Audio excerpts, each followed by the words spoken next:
Okay, folks, here we go. This is with no light, and this is with the hot light. So, well, you know what the first thing is? Let's clean the freaking table.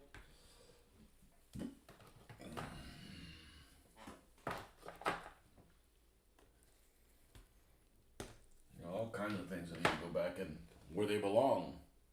Let's go ahead and change the chat while we're at it.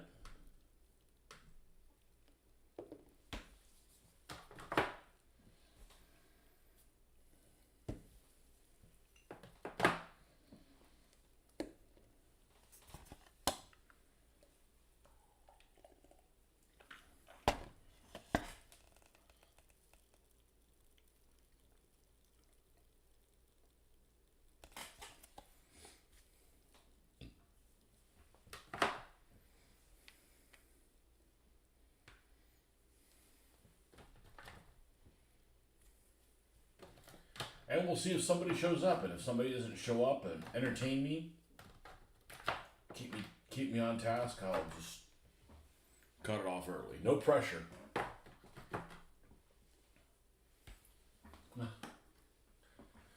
I'm a bit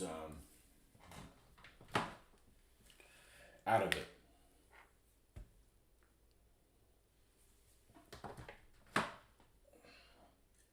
And I need to stay awake to a certain degree. The wife will be here in about 3 hours.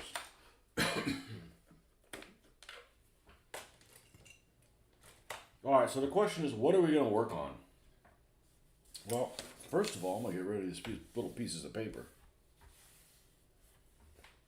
See ya.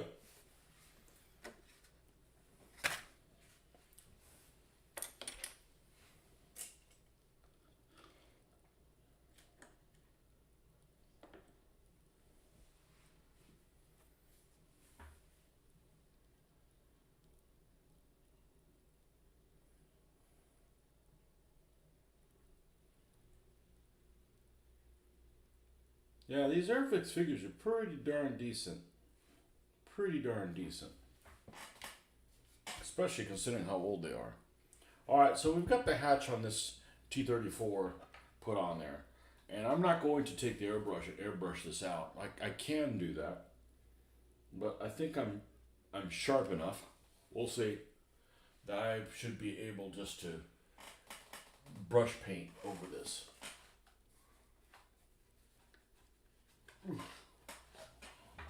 So this is the 4BO. And just like that, there's 3 people. Yeah, I decided to go for a bike ride. I put the bike rack on the car, which I hadn't used in 20 years or something like that. Nah, more like 15 years. And went for a bike ride. And I encountered something that I haven't been to too many parks. I don't mean like a park with a swing set. I mean like I guess it's a state park. And this particular one has lots of bike riding trails. But the last time I went for a hike, last year, I went to another park. There was a bunch of hiking trails and it was cool weather and I figured I'd go exploring. And the same thing happened to me that time. So I've gone out twice to state parks on my own as an adult, not being dragged with a parent. You know, that's no fun. Did I just get a text? No. Okay. But as an adult. And the things I encountered is I find out that a trail is blocked by a dropped tree when I'm all the way up to it, and I've got to turn around and back up and go right back from where I came. So that happened to me today too.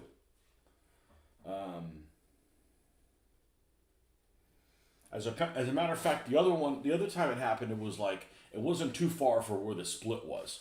It was like a trail that would end up like you came to a crossroads, and this one looped back around and came over to the same place. And like within, I don't know, 50 yards or something like that, there was a huge tree dropped in there. And I'm like, I'll just walk a different way back, right? This is all like forest and, well, Florida forest, which is kind of, to be honest with you, it's ugly, you know. There's lots of things about the state that are pretty, but, just shitty looking forest isn't one of them. I'm not saying I don't like forests, I just don't like the ones here. So we're just going to paint this over. I'm just going to paint the whole thing green. And we're going to come over and we're going to clean up part of it. So the same thing happened to me riding the bike today. There was an area that was looped, and it was all bike trails, but they're relatively well marked. I know I didn't wear a fucking helmet. I was waiting for somebody to say that. Like, when people go running, do they wear a fucking helmet? No. Well, it's the same thing. I'm not doing anything. I'm not going over like 12 miles an hour or something like that. I grew up in the 70s. We didn't wear fucking helmets, Not wearing PPE to ride a bike. Not doing anything crazy. It's like a footpath through the woods, right? It's nothing even more than that. So I go through like the center area. I've never been there before. This place is freaking huge. And I get there and it's like there's tons of people there. Like there's some kind of event or whatever. I'm like, great. I want to be like dealing with people. But I guess get eaten by a wild animal. No, somebody will be there to hear me. But I get all the way through the middle part to the back, and I fool around back there. I don't get too far back because it takes a while to get back, and I didn't start until like 3.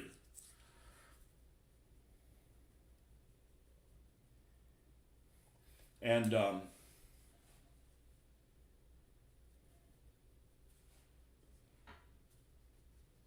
I take this other loop to come back because I wanted to see the northern perimeter. And I'm there's cell phone signal there and everything, even though it's like woods and stuff. And I'm looking on the map, and I'm not lost because I don't get lost. I know which way to go. And there's this huge tree that fell, and I'm like, I'm 2/3 of the way through, right? Like I went all the way to the back, did stuff there. Now I'm coming in all the way to the front to just be done with it, right? Because it's like I'm like tired. I've already been doing it for a couple hours. So I come across this tree, this huge tree, fall down. I'm like, fuck this. I'm going around this, right? So I go around it, find the track again, because it's kind of open woods, but, it's not like the forests they have in Europe that we have a lot of underbrush here.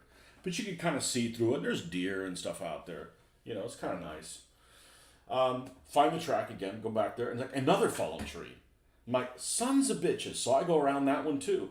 And then the next thing, there's a third fallen tree, and I'm like, I can't find where the damn trail is. I can't see where it's not obvious where the trail is, because one of the problems is I don't know how long ago that tree fell, but when these trails aren't super marked, like if they come into disuse, you'll lose track of where it is, and I could find my way back, but I'm like, I don't want to run into like ticks and all kinds of shit. I'm wearing shorts, so I don't really want to run into a venomous snake. See, I didn't say poisonous. So I'm like, I guess I'll turn back around. So I turned all the way back, but I'm like, so then I get all the way to the front. And I'm like, all right, well, I'll get all the way to the front. I'll check this one loop from the other direction where it ends. And it's a good thing I turned back around, because even if I got around through those other things, I wouldn't have been able to complete it. Because on the other side, there was this sign that says, due to recent rains, now we haven't had rain in a month, okay? Just keep that in mind. Due to recent rains, the trail might be, flooded. Now this is kind of an overgrown place, but there are like horse trails, and there's designated trails for bikes and stuff like that, mountain bikes. And, okay, I just discovered something interesting. You know how this AK paint doesn't cover worth a damn? Put it on there and let it dry on your brush a little bit. And Now it covers. Huh. Well, go figure. Tell a fucking story and then it'll solve itself. Anyhow, so there had been, so I'm like, well, let's see how far I could go. I wasn't able to get very far, and literally there was I got a picture of this because this is like, this would have been a problem. This would have been a problem.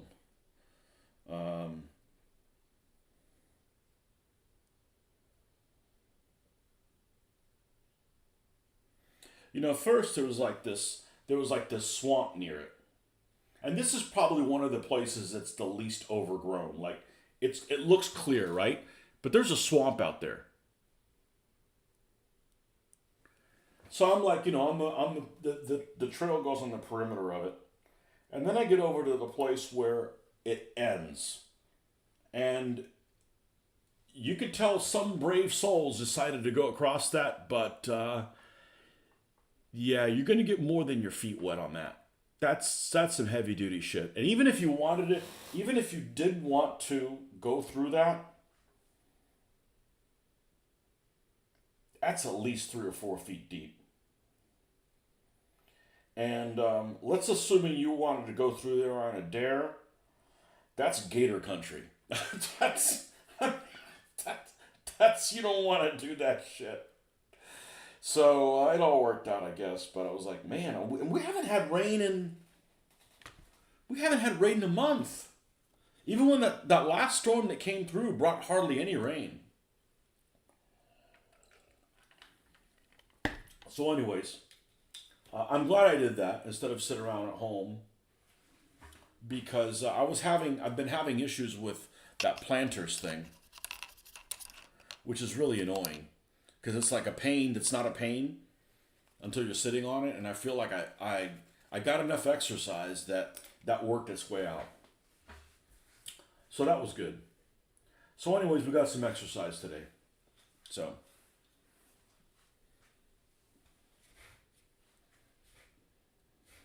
now we got to let that dry. And you know what? It is kind of warm in here. Even though the house is 71, I don't drop it more than that. If I wake up and it's 62, that's fine. I won't turn the heater on, but 71's cold enough. There, let's turn Mr. Fan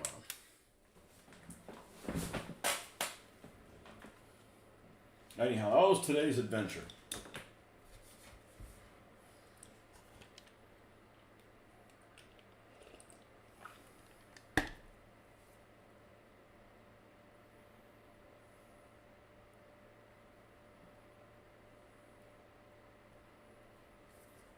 All right, so while we're waiting for that to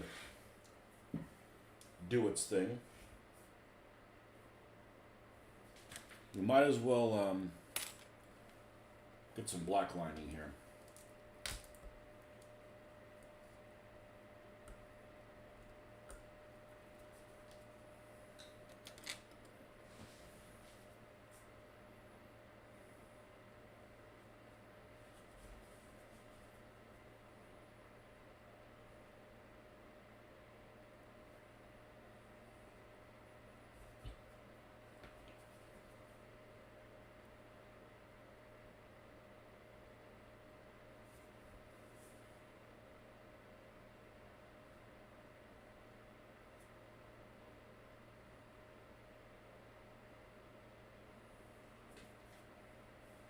Yeah, if I was like going off of like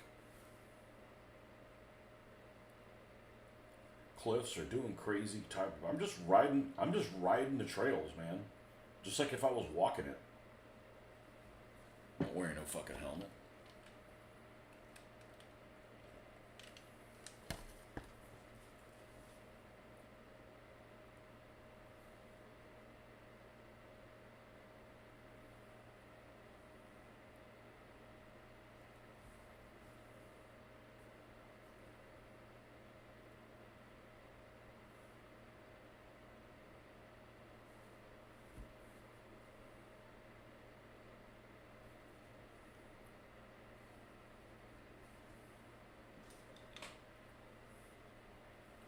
Mr. Doug, What scale do you prefer your tanks or minis in general for tabletop battles?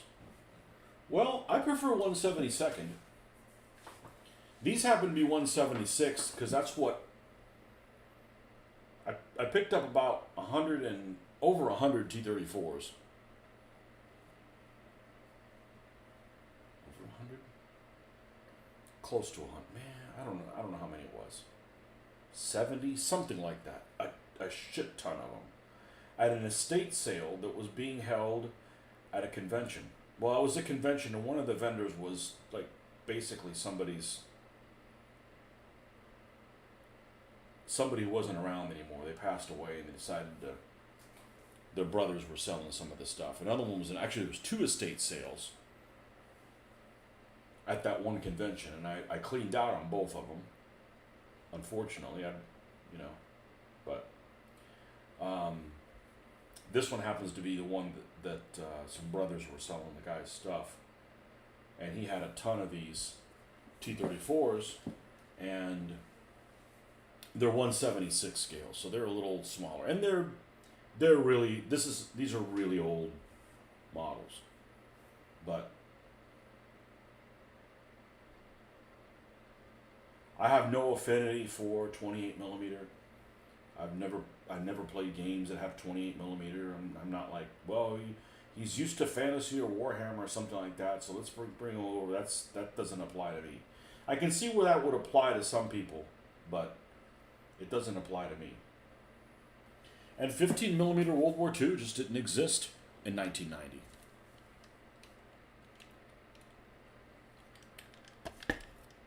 Or about that time, the first ones that I came across that,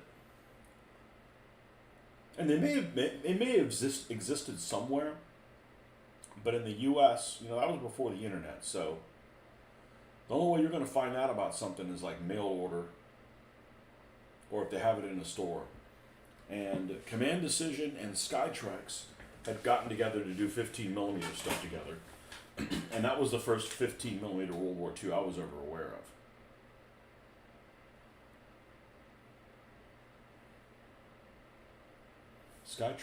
Skytrex, Old Glory, and Command Decision. Okay, Old Glory did the figures. Skytrex did the tanks, and they didn't look very good. They were inconsistent looking. They looked more inconsistent looking than these. Sometimes there'll be parts where it looks like the mold was squashed or something like that. So it's just out of proportion a little bit.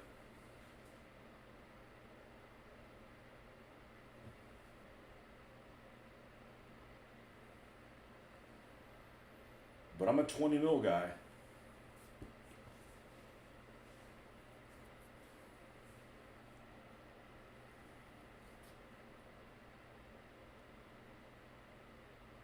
But I prefer a 72nd scale to, because figures always seem to be, they're always heroic to some degree, and they just look better with, they look better if the tank's a little heroic too, just for consistency.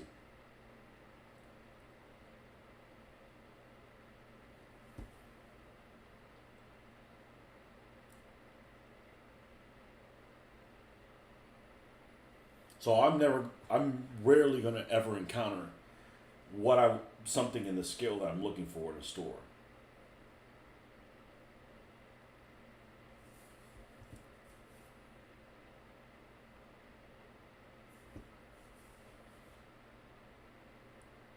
But that's okay,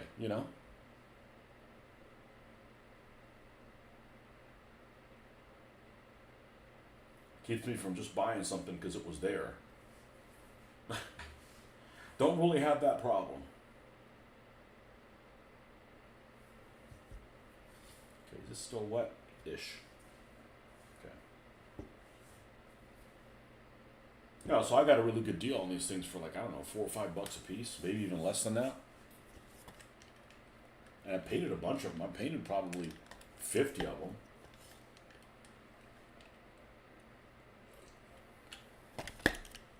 And yeah, they're a little crude sometimes, but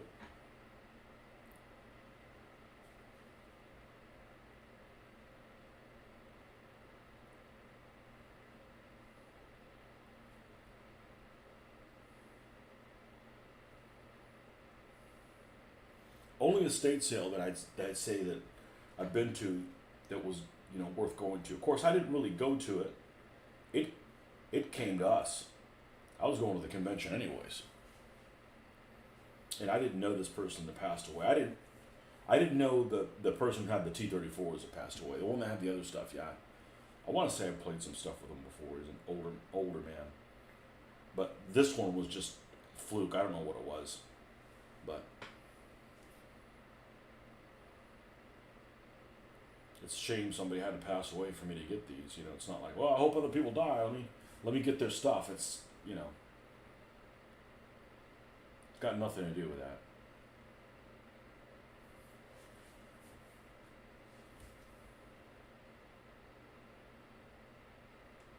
But other estate sales I've been to, like standard estate sales, I won't go to another one of those again. They're absolutely sad seeing these people that spend their entire life collecting, I don't know, spoons, something, you know,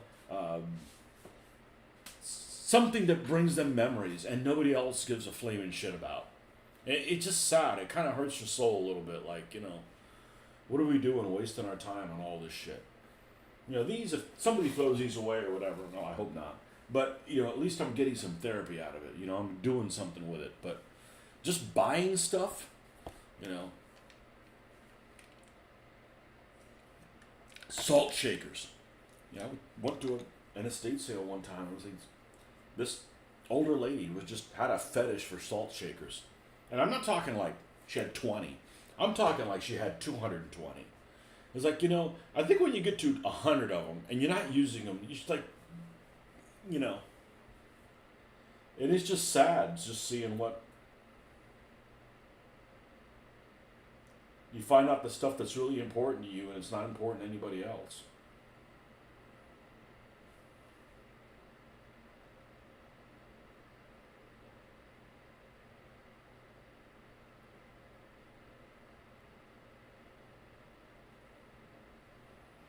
That's another reason why I take a lot of pictures and post my stuff online. It's like, might as well do some other people some, you know, give them some inspiration or, you know, motivate.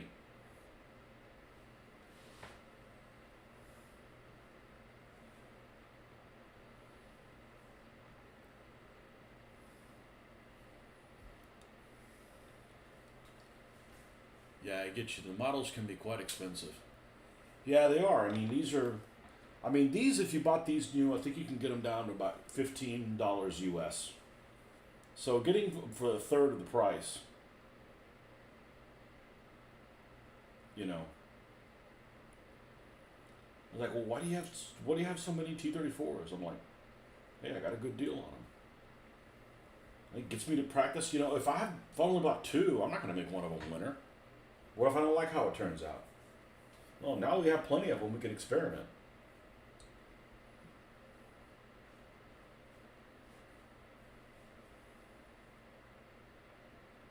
Okay, is this dry? Yes. Okay, it's just shiny. All right, so here's what we're going to do.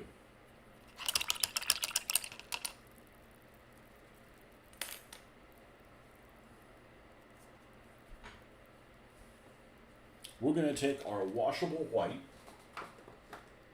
which should be nearby.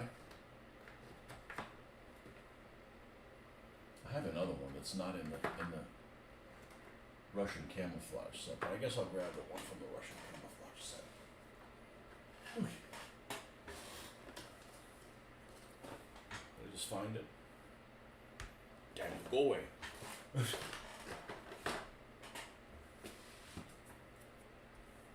Any good sites to look on some tanks? Well, to be honest with you, if I had to buy more tanks, I'd go get them from this 3D printer guy.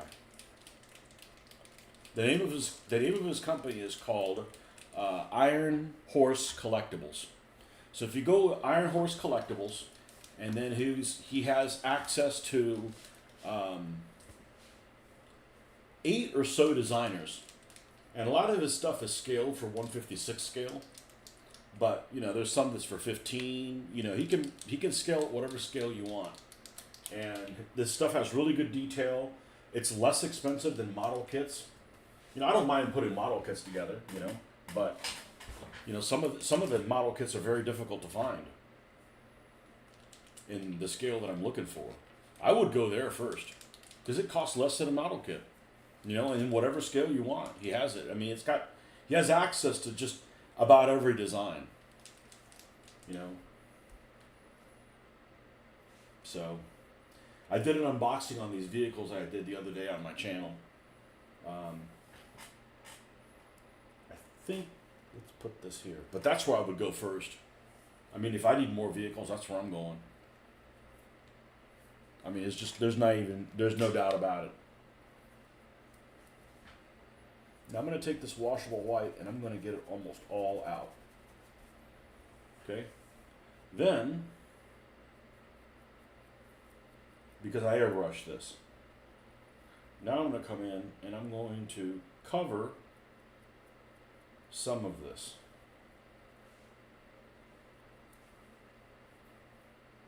Now it's called washable white because you can actually take a wet brush and brush some of this off.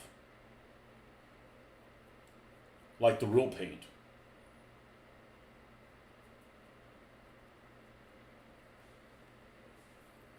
Okay, now does that look similar to this?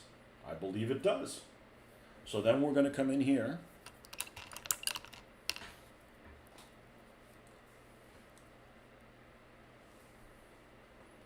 You almost have as many T-34s as this lady had salt shakers. Gotta be a moral there somewhere.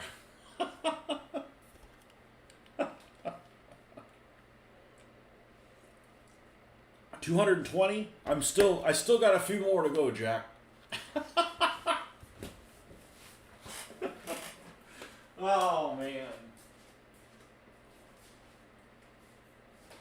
Well, the whole point is I want to do something with them. I don't want to just buy shit and not do anything with them. And I'm trying to avoid getting this analysis paralysis thing that we all have some degree of. You know, and it's just like, man, just start slinging paint, so to speak, and, you know, and paint stuff. You know, I had this issue with this hatch. I couldn't put this hatch on, so I decided to paint it. I'm not going to hold back painting this T-34 because of this stupid hatch. So I painted it. I'm like, okay, well, now I got a hatch. Now I got the hatch back. Now what? Well, let's try to retrofit it and make it so that we did it at the same time. And I think we're going to be successful. But I spent too many years of my youth when I was doing 1/35th scale modelers, like models. Like, well, I don't know if I'm going to make it for North Africa or do this, or should I make the wheels turned or something? I don't know what it is. Oh, look, another kit. Let me buy that one and start working on that, and then encounter the same type of problems. I'm like, just start slinging paint, so to speak. You know, don't paint like Picasso. You know, but just start painting, and you know it'll all iron itself out. Hopefully.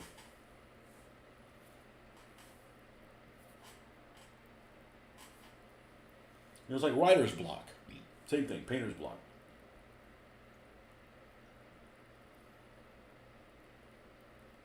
How you been, Jack? Man, long time no see. Well, actually, I've never seen you, but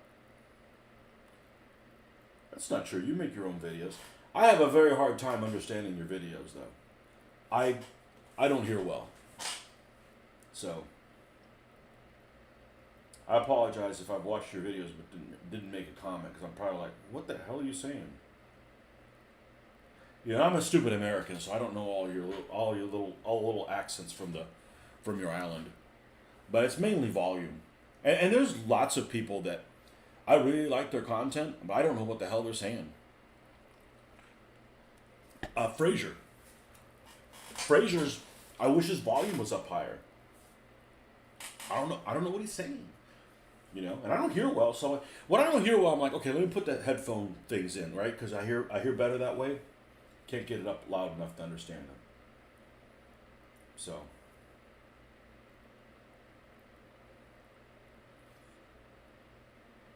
hopefully that's not the case for me. I tend to be loud anyways. People that don't hear well tend to be loud.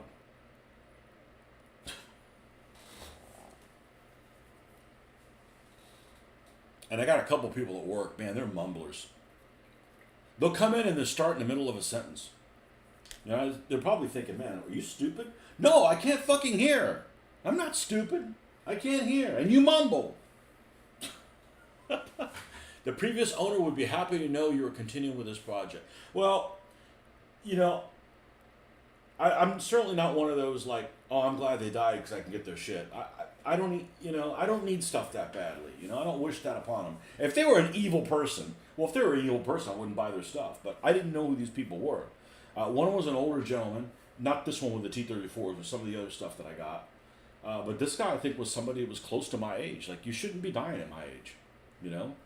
I'm sure it's the infamous C.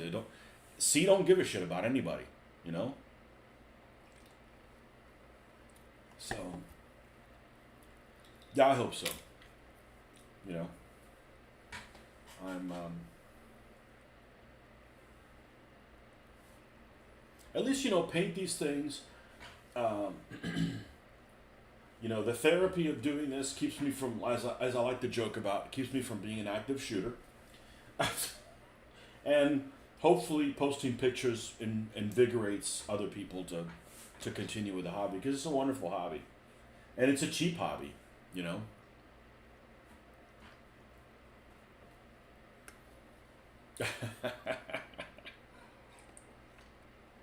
So I watched this program several years ago, and it was about what English accents are the easiest to understand, and it rated them. And the normal one, which RP, I didn't know it was called RP, but it's the one I always grew up hearing. Because in movies, I've always listened to British actors, always, growing up. Guns and Navarone, all that kind of stuff. But I grew up listening to people that weren't difficult to understand, that had a very polished accent. People like David Niven, Roger Moore, all those people have a very, they might as well be American. I understand everything they have. And my hearing's kind of gone away. I mean, I watch everything with subtitles. And, back in the 50s and the 60s, there was, to my knowledge, there wasn't anybody that had regional English accents in American cinema that I was aware of, except maybe Michael Caine. But Michael Caine is, Michael Caine's Michael Caine. I can understand Michael Caine, So I watched this show. I thought it was kind of interesting. It was this YouTube show, about all the regional accents of the UK. And the problem here is I'm not exposed to them. If it was understanding somebody from Alabama or Georgia or whatever, I come in contact with them. So yeah, I kind of know, by deduction, kind of what they're saying. And so RP obviously was number one. Number two was Cockney. And I'm like, that's just because of exposure to it, that it's filtered its way into here. But then there's some that are I was watching it with subtitles, and the problem is that they had a couple of interviews and some people that were from the northern part that was near Scotland, and I'm like, I don't know what you're saying. But the thing is that they're saying stuff and they're omitting half of the word. Okay, so they're taking shortcuts, and if they're reading a book, they're not reading word for word. They're omitting stuff, and because I'm not familiar with that way of speaking, I can't fill in the blanks. I don't have enough practice doing that. So yeah, but there's some that are just wow,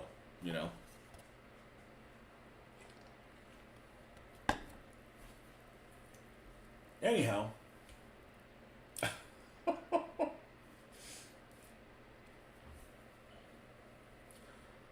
we've got to try to fill this thing in here.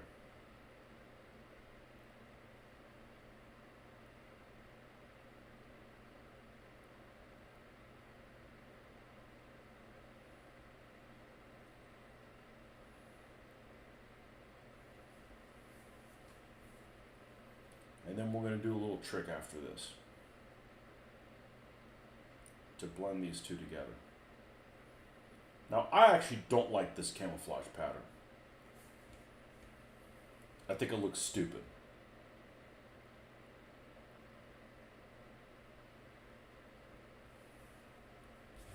Designed by a communist.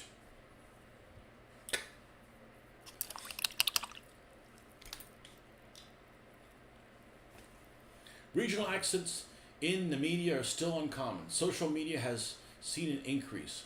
Would you Adam and Eve it? What are you talking about? Adam and Eve it? I don't know. I mean, and there's people in this country that talk demented, okay? You know, it happens everywhere, you know? And it's like, oh, you know, all Americans are stupid. No, you guys have this place called Essex. I've heard of those people. There's dumbasses everywhere. You guys don't have to, you know, like, we don't have to go far to find, you know, people that are problems or anywhere else. It's the same problems everywhere else.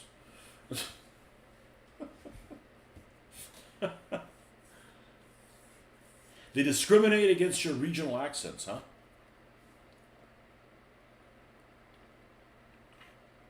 The Queen. Well, not anymore. But, not this one. The other one. I understood every single thing she said. But, you know, she also spoke very slow. You know, so that helps. And lingo. I mean, you guys use words for things that we don't know what they are. And to be honest with you, people in this country use words for things that I don't know what they are. Because, you know, I'm not that old, but man, these kids come up with stuff that they invent words for things that have already been invented. Like, you don't need to keep obfuscating everything. Do what? Okay. So, I think what we're going to do is we're going to take some of this washable white, a bit of Cockney rhyming slang. Would you believe it? Would you Adam and Eve it? Would you Adam and Eve it?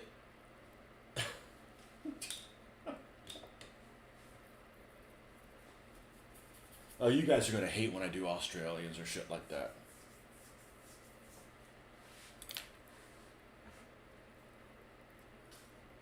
I still do a better job than most people in this country. I do a really good job with some training. But I don't have any training. That's like, if you watch some show like, what's the show that Mitch and I watched? Versailles, right?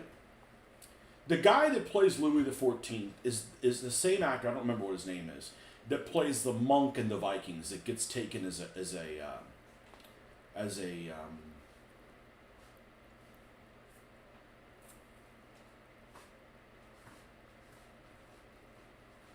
a trophy. That's not what it's called. But anyways, he gets taken back to Viking land, right? And he does an excellent job of playing Louis XIV in that. He makes zero effort in making a Frenchish sounding accent. Like, that should be like a crime. You know, like, why can't, I mean, I get it. American actors are stupid. You guys are British actors. France is right there. Like, you know, with a little bit of training, you know, it's just, it makes it kind of sound unbelievable, you know. English is a polyglot. Today's word.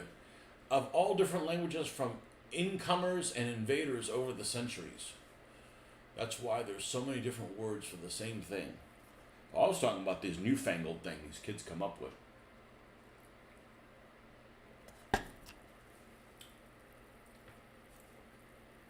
Newfangled stuff. All right. Let's take a little bit of this washable white. Let's brush it almost all the way out.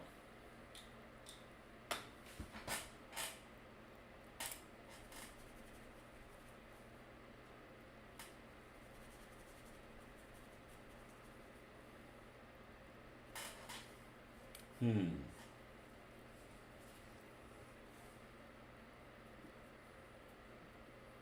we're going to overbrush this really lightly and make this look frostier.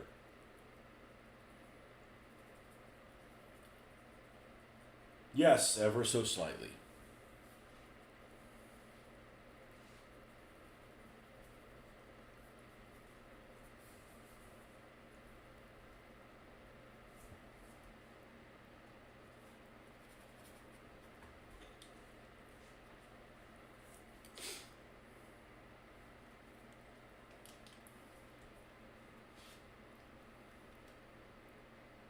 Have there been so many invaders? The Romans. The Angles and the Jutes and all those people. Saxons, Angles, Jutes. Normans. That's it. That's not that many invaders.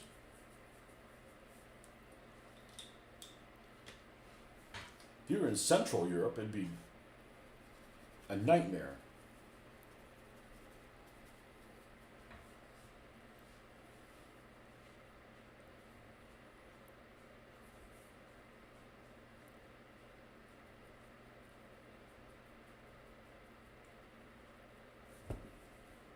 Now, why am I doing this?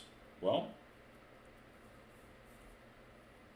because now when we mix the two, doing this blend over both of them is going to bring them closer together.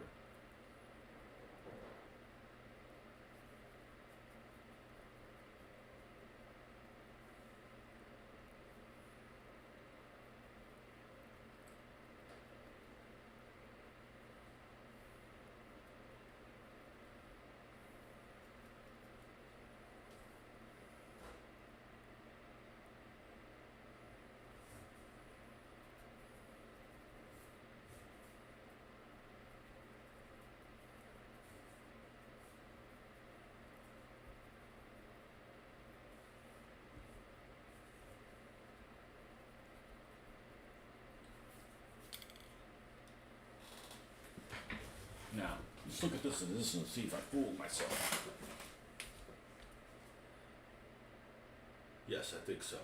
And we haven't blacklined the hatch. So once we do that, that'll pull all that together. Who's your favorite invader, Jeffrey?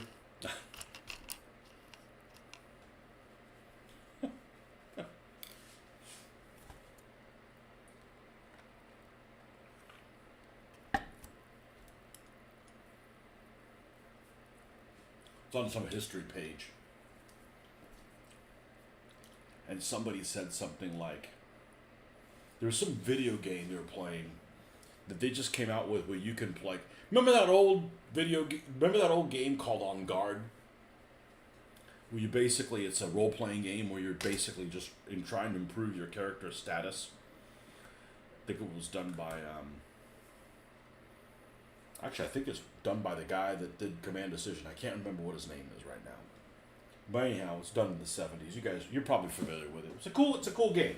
It's a cool game. One of the first games I actually played because I had this one guy that I knew that would run it, and he had all the figures for the Cardinals men and all that kind of stuff, and kind of a cool game. But where was I going with that?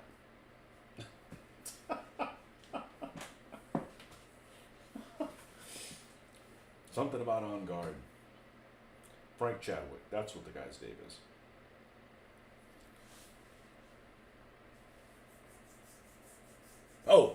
There was this game. So it was a game like that where you're basically like trying to improve it, but it was set in the Roman world. As one guy said, it's like, every time I hear something about the Romans, I'm like, oh, those guys again. And I responded. I was expecting to get hate mail. It's like, that's exactly how I feel about the Mongols. I hate anything Mongol. Sorry if you guys are part Mongol. Not a fan. Okay, not a fan. The Northmen. The Northmen are your favorite invaders. Why? They burned and pillaged everything. My part of Yorkshire was under control of the Vikings for 2 or 3 centuries. What'd the Vikings ever do for you guys?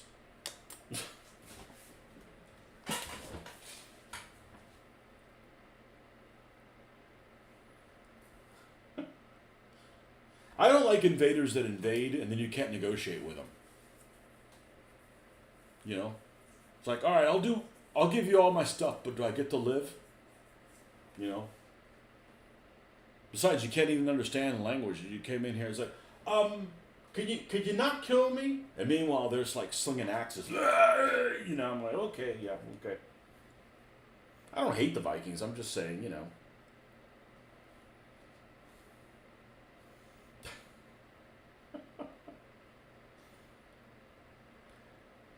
The Vikings for you guys are like the pirates for people here in the United States. People have a fetish for pirates here. I don't know what it is. I don't have that, you know.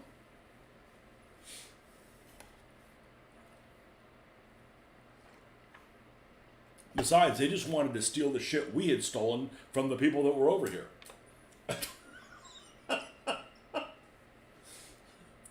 Secondhand stealing.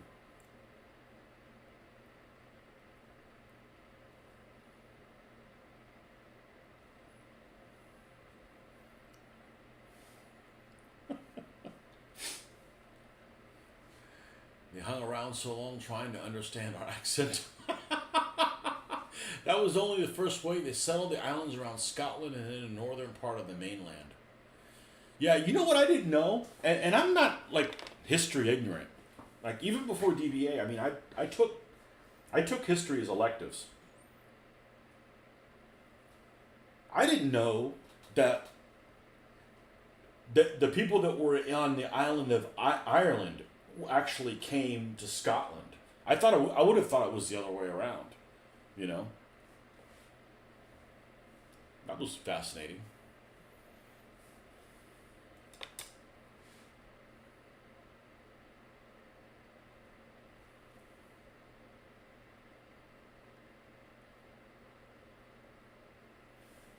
You know, you would have motivated me to go pour a dram. Or actually, I found out how much a dram is. I can't drink a dram. That's just not enough. That's not worth getting up and pouring something. I mean, it's like nothing. It's like not even a capful. It's absurd. Like, I heard the Scottish were cheap, but Jesus, give me a drink. Like, you know, give me 2 fingers or 3. You know, I'm not gonna drink it in a moment.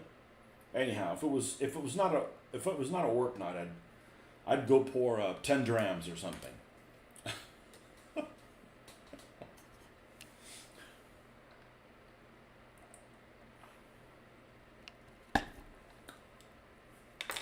I'd probably like the weather in Scotland. I wouldn't like how gloomy it would be though, but I like cold and wet. That's my preference. Not for swimming, but I like cold and wet.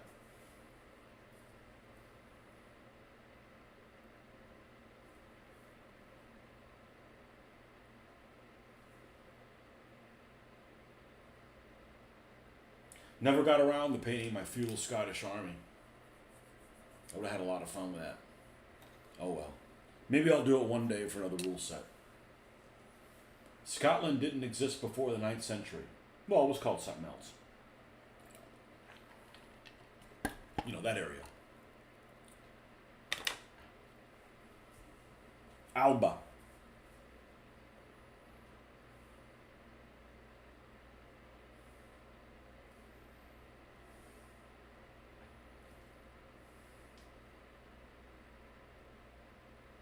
Did I get a... No.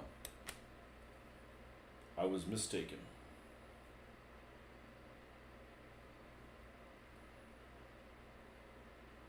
Man, wouldn't I do for a painted bagpipe guy for my game? I'm gonna get a bagpipe guy. And then when he comes on the board, every time his chit comes up, you know how this game works, Jeffrey.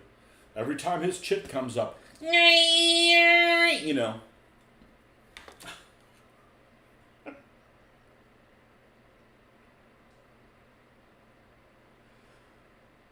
Oh, man. There was a band here that used to play, I know I've mentioned this before, they used to play at Disney called Off Kilter, and they were excellent. And they would mix in bagpipes into songs that didn't have them, and it works. I mean, they wouldn't just arbitrarily mix them in there. Like, it worked.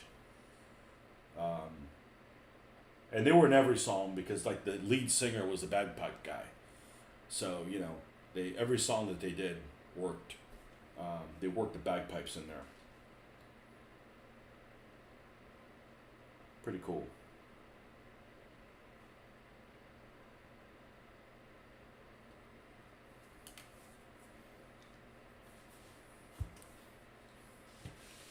We were all Celts.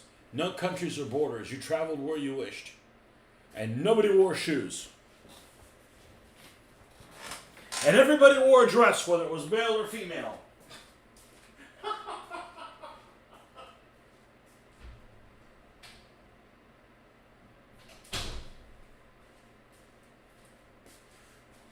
Kilts. Yeah, I don't think I'll ever be wearing a kilt. Not my people. Not my responsibility. I'm just going to say that the ladies look a lot better in that than the men. I mean, it's not even close.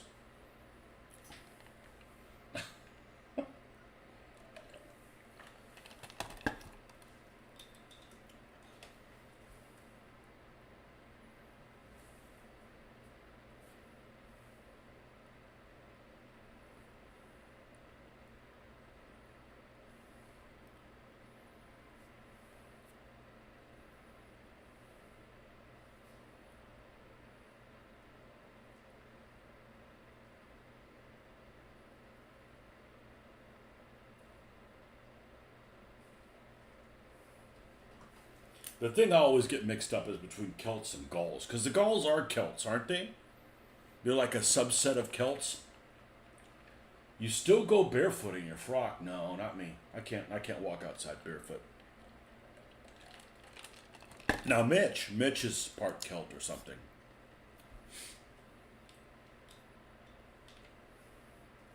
I'm barefoot in the house. Actually, I'm not these days because I got that planters thing, but normally I'm barefoot in the house.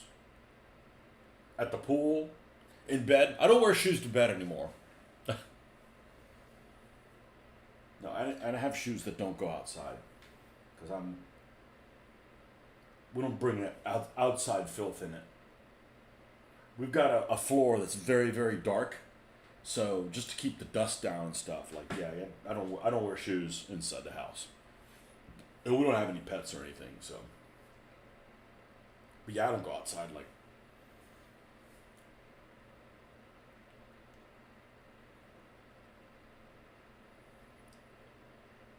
Without shoes on, unless I'm washing the car or something. I got tender feet. Oh, so I went on my bike ride today, right? And there's this guy, this part on in this park, this overgrown park, so to speak. There's a set of power lines, high tension lines that run through it. So there's this clearing under the high tension lines that goes, I don't know where the hell it goes. I mean, it goes like due south of where I used to live. Due north of where I used to live, but if you went due south down this place, you would actually eventually run towards where my house was. 15 miles later, a ways, And this guy's coming up and he's not wearing a shirt. It's like 3 o'clock in the afternoon. And it looks like he was running and he's just kind of like taking it easy now. Young guy, probably 18, 19, 20, 21, not more than that. Barefoot. And he's like barefoot, he's wearing shorts, and he doesn't look like a homeless person. It looks like like a college kid. Pretty clean cut, but he's not wearing shoes. I'm like, what the fuck are you doing out in the open, not wearing shoes? I mean, I couldn't do that. I mean, The various kingdoms were united by Kenneth MacAlpin, apart from the part controlled by the Northmen. That didn't become Scotland till a deal was done later. Did I ever build? No. I never did them either. I had all the figures for Scots Isles. For the Scots Isles dudes. Oh well. You miss my DBA shit? I don't.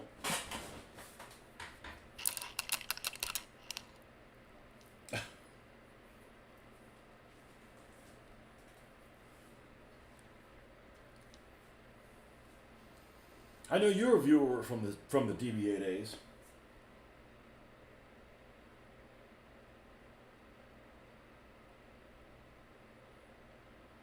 The reality is I can't do that and this. Even if I wanted to continue doing that stuff, which I don't want to. I can't do that and this.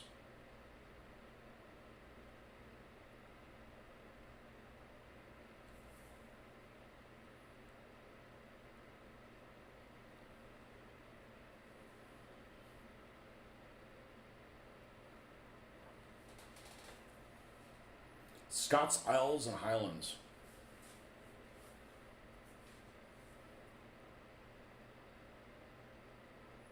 And I'm a stupid American. We call everything plaid. It's not plaid, it's tartan. It's the same thing to us. I mean, I'm sure there's a difference, but, you know.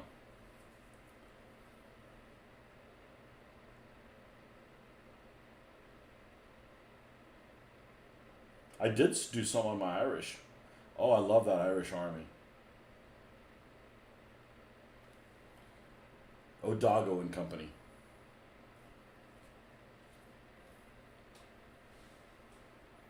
Just listed a Welsh army and a Camillan Roman army on eBay. Still pop back and watch your DBA when I want to fix. We had a lot of fun doing it. You know? We had a lot of fun doing it.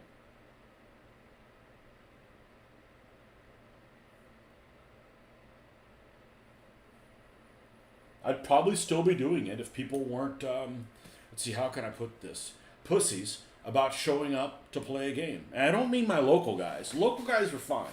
You know, the 4 or 5 guys, but, you know, I don't want to devote my entire gaming to only 4 or 5 people showing up. Like, it needs to be more that, if I'm going to, like, okay, I'm not doing anything other than this, then more people than that need to show up. And people are just like, in the same town the convention was being held and you couldn't get them to show up. I'm like, I'm tired of you pussies holding me back, you know?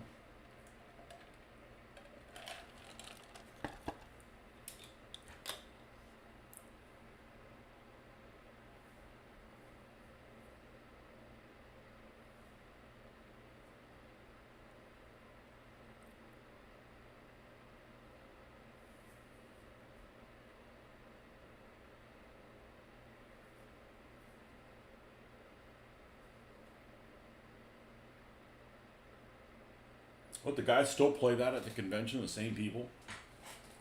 You know, but the guy that's supposedly the guy in charge still doesn't. He doesn't post any scores or anything. So I don't know how they're going to grow. I was doing a lot of heavy lifting, and I just couldn't. I couldn't get it. I couldn't get people to come and play the game. Even with doing all that heavy lifting. So if you don't do the heavy lifting, well, that'd be even worse. So, yeah, 18 years.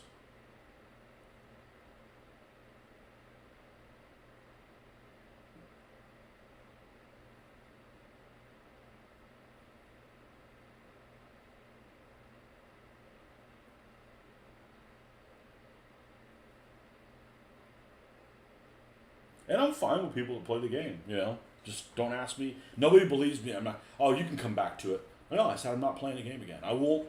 Hey, I may be the only person on this world that has, you know, that actually says what they're going to do and does what they're going to say. I don't know that I worded that correctly, but when I say I'm not going to do something, by God, I'm not going to do it. Nope.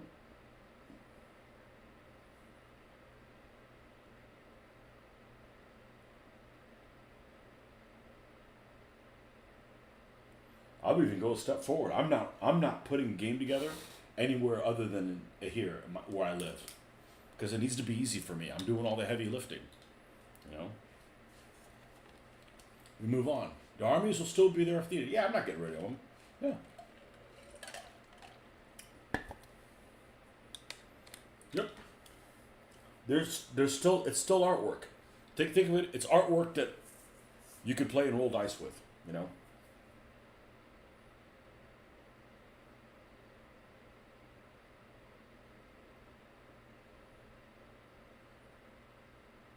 I'll buy them from you. I just sell them. They're not for sale. People don't understand that you can't buy everything you want. I'm old school. I grew up like you can't buy. Money doesn't buy everything. Oh yeah, it does. Well, it does for some people. It doesn't for me.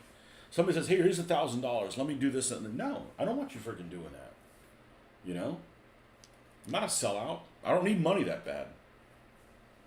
That sounds like a a dirtyist of some kind of another. But no, they're just you shouldn't you shouldn't compromise your integrity.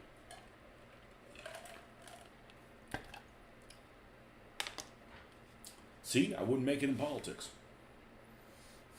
I don't need money that bad to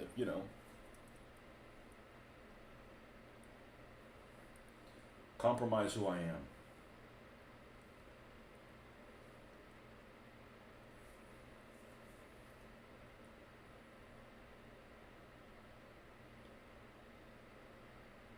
And that all happens because people nowadays don't know who their dad is.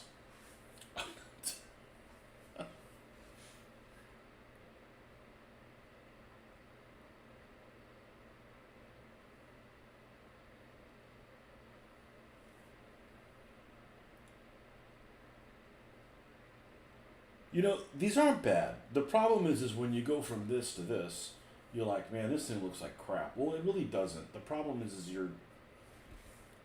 our humanness gets comfortable and used to things too fast. All right, let me step away from it and see what we got here.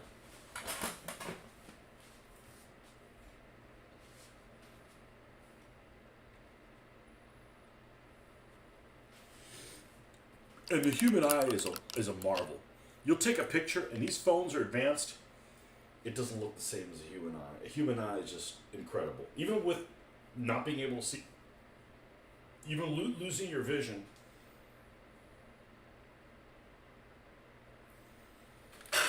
Another attempt at the worst picture taker ever. I'm not very good at taking pictures.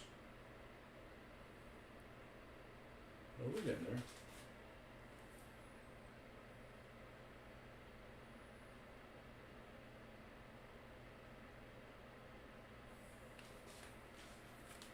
It's late for you chaps. Now, everybody seems to be a night owl except me.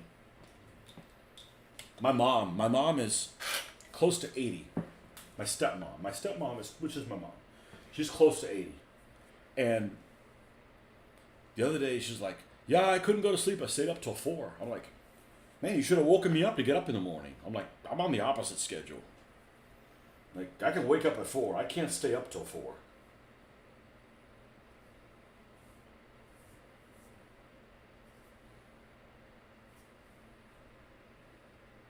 She's a night owl. I am not.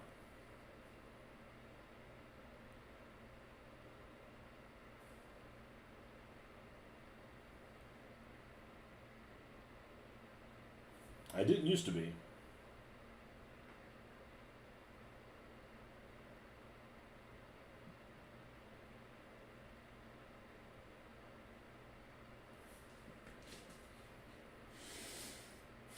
Well,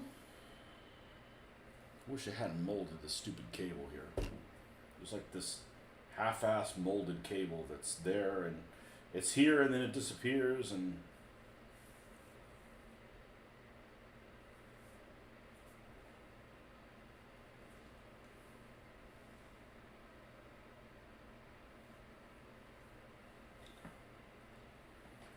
not by choice. I went to bed but couldn't sleep.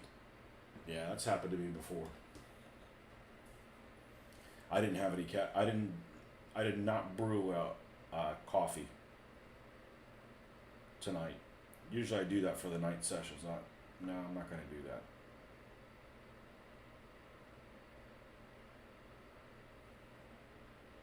But I do need to stay. I would like to stay awake until the wife gets home.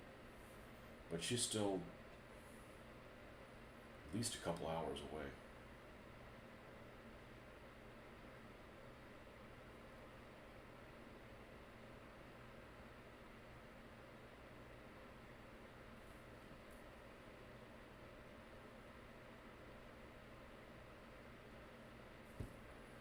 I think there's supposed to be a line there, even though it's not shown.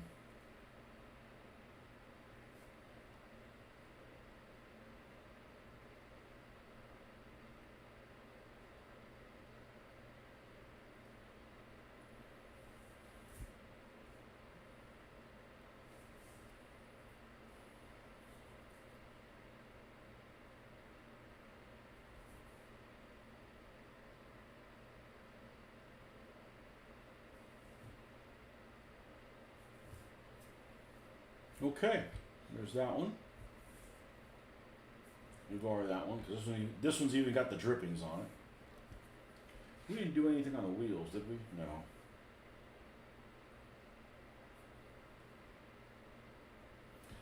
Let me check on the laundry, make sure it's not ready to switch over. 1 second.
No, 8 minutes.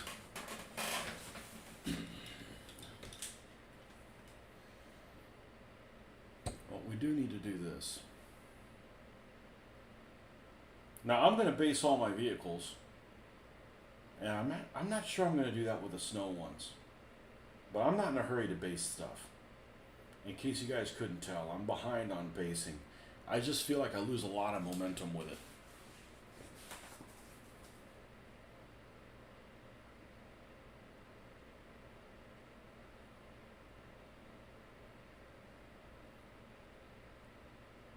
You know, a lot of the basing is automatic. Like I don't get to put any kind of decision making in it. Like it's already decided how they're gonna look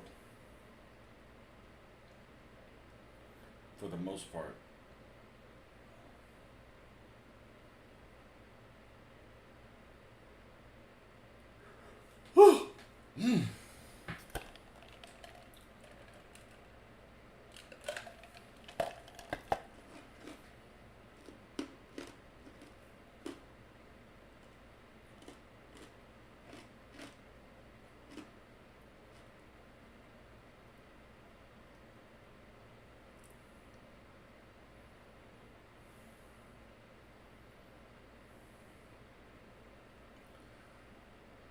Yeah, I'm gonna do this.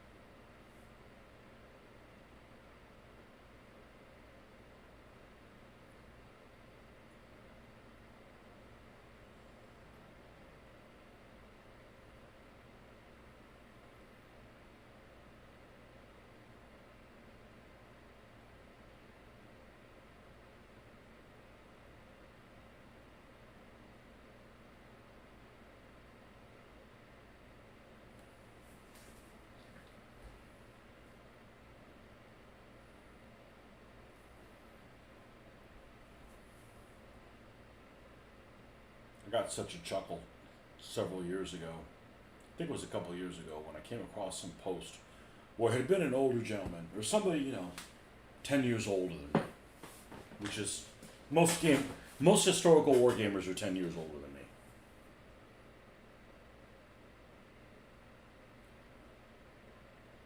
And he made some comment like, "Hey, I just painted my first World War II figure," or I can't remember if he said painted or played his first World War II game. And I'm like, "What the hell you been playing, man?" it's it's the World War II is the measure that all other wargaming things is measured by, as far as I'm concerned. But then that's what I grew up. That was the attraction for me was to do wargame that.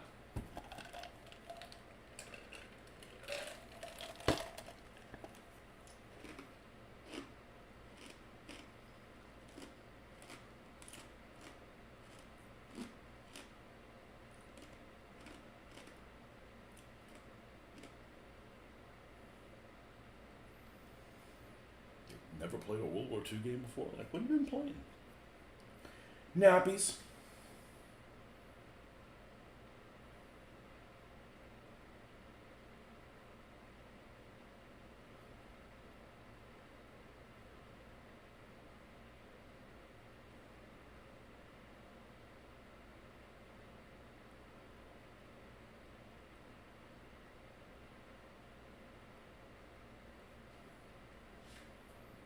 That's what we're going to do. Even if we end up whitewashing over that, which we will, I want something of some dark contrast underneath there.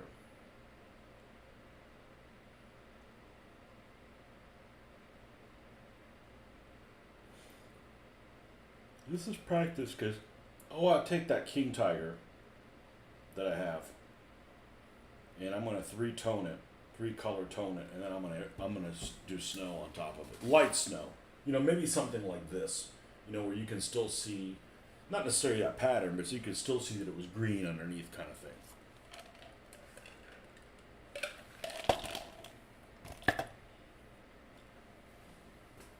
I was late to World War II as well. Never ventured beyond muskets. Really?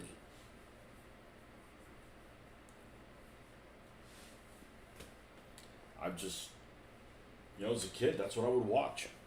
You know, there's lots of World War II stuff.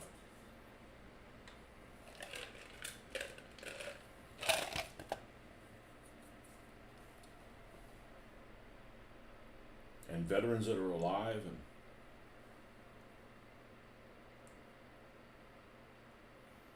I mean, there still are, but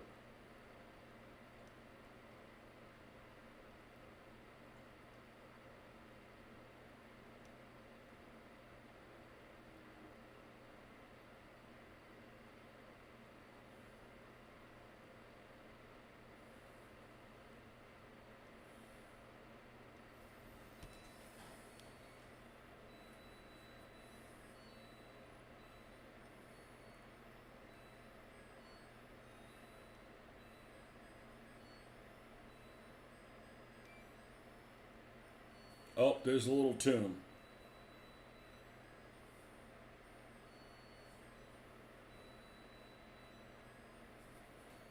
I'll be right back. I need to go switch the laundry.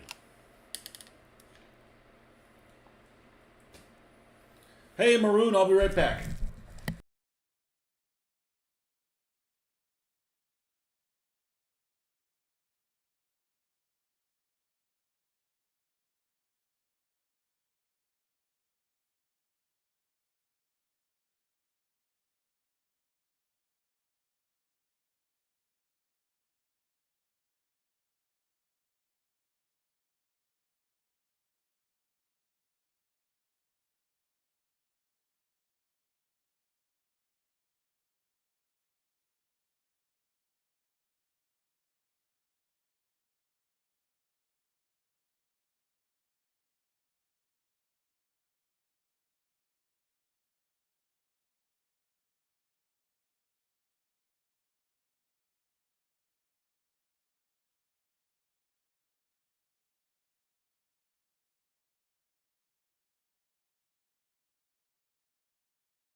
The Maruno Cardinale. Having bought some 15 millimeters for larger scale battles and 28s for smaller, more infantry based, I'm enjoying World War II. Yeah. Well, there's a lot more stuff available out there than there was 20 years ago. Like a lot. I don't mean like information and stuff.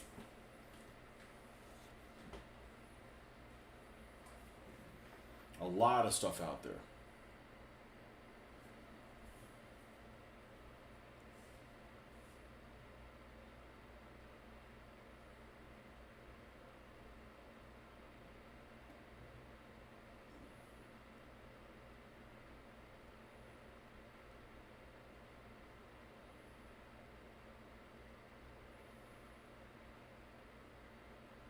Not doing naval stuff, World War II naval stuff, Jack? Or you had enough Navy stuff? No more! I did it in 1-to-1 scale. I don't want to do it again.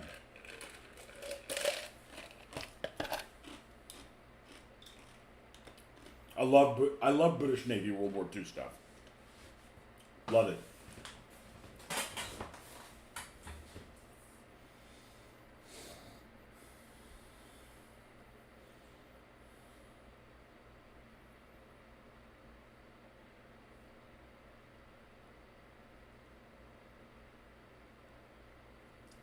Okay, this looks kinda sloppy though. That's okay. I know what we're gonna do with it. Well, I gotta do the other side too, so. Look at that. Oops! Forgot to do the whitewash there. Oh, we can fix that. The more mistakes you make, the better you get at fixing the mistakes. The better you get at making the mistakes? Yes, well, that too. The better you get at fixing them. I get lots of practice, unfortunately.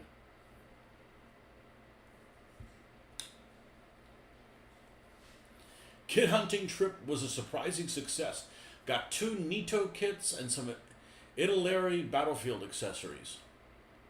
What part of the world do you... I mean, I know you live in the United States, but who the heck would even have that? It's like impossible to find that kind of stuff. Nito.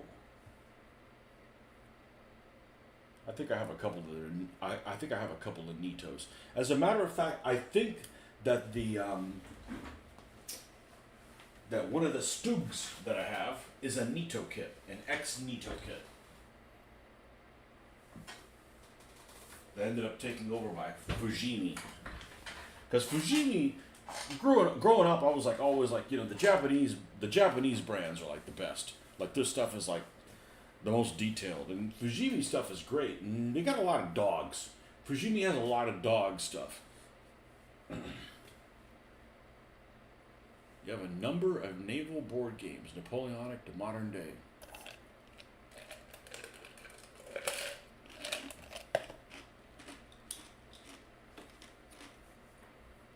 I had all them. I had several of the ones by Avalanche Press that I was going to use as a campaign game system for our naval rules, but never got around to it. It's a decent looking game. I think it's a little too generic for my taste, but I played a couple of the actions and they seemed alright. It's just, I just don't want to read rule books and figure stuff out. That's just a carryover from my DBA burned out. I just don't want to be figuring stuff out.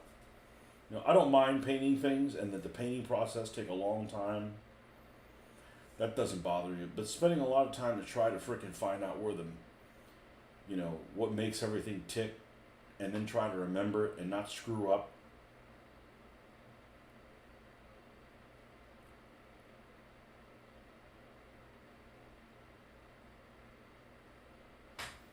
Yeah, that's just not really for me, you know.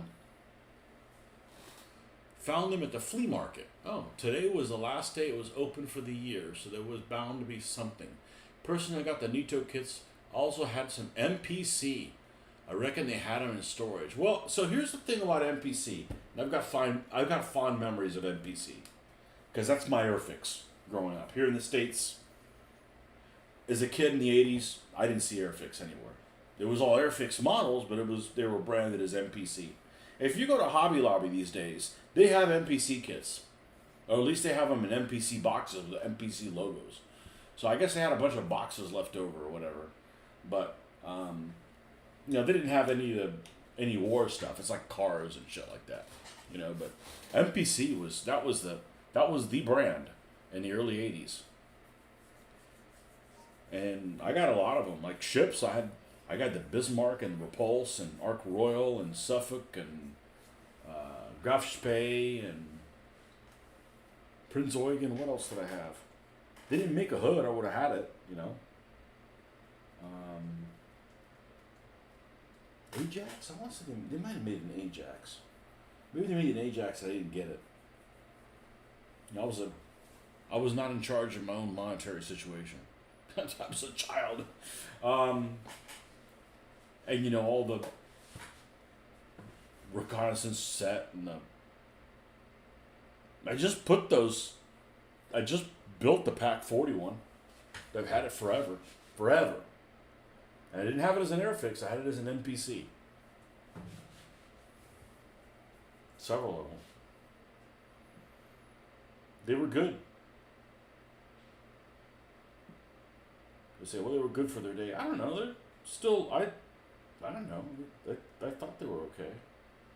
They're better than Eschi. I think Eschi are over-engineered. Some of those pieces just don't fit together well. In some vague-ass directions.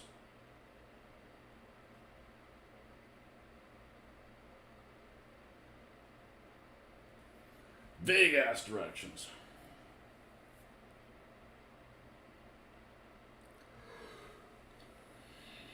All right.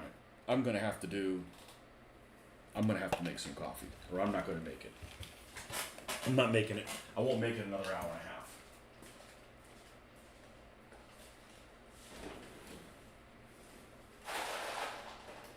I do have to be careful which one I make. We don't want to do a double espresso.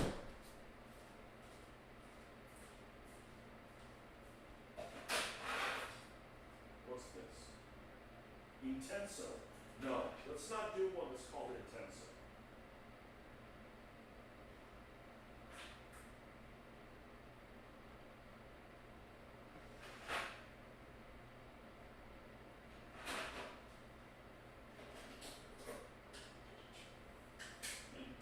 Intenso, no.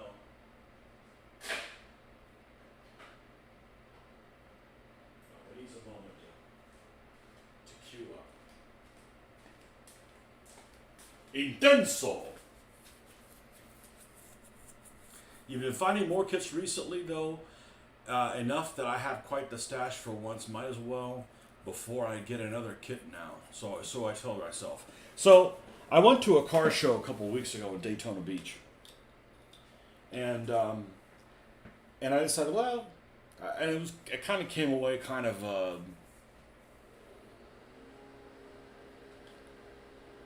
I guess it are.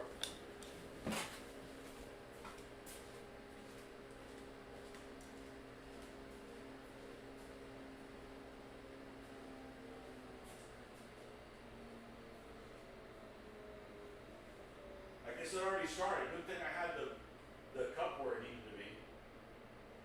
I didn't tell you to start yet, you inanimate object that does what you want.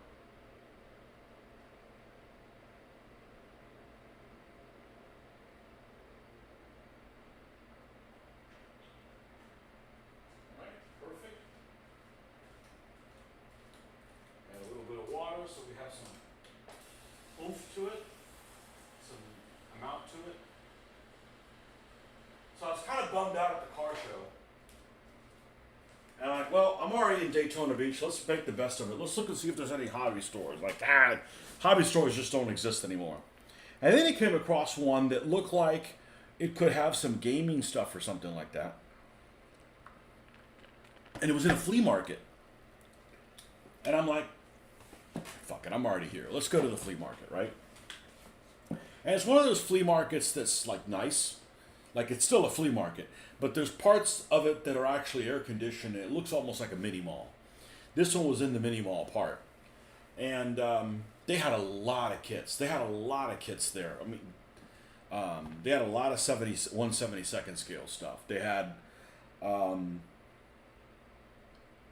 multiple Hasegawa kits, maybe 8 different ones, and just what I like, one of each. Not like, well, we got 4 of the same one. Like, no, they had like a Panzer IV-G and a lot of German shit, as always. You know, it's like, oh, lots of German stuff. Well, you know, the Germans have to fight. I like German stuff as much as anybody else, but you know, they got to fight somebody. You know, can't just all be German stuff.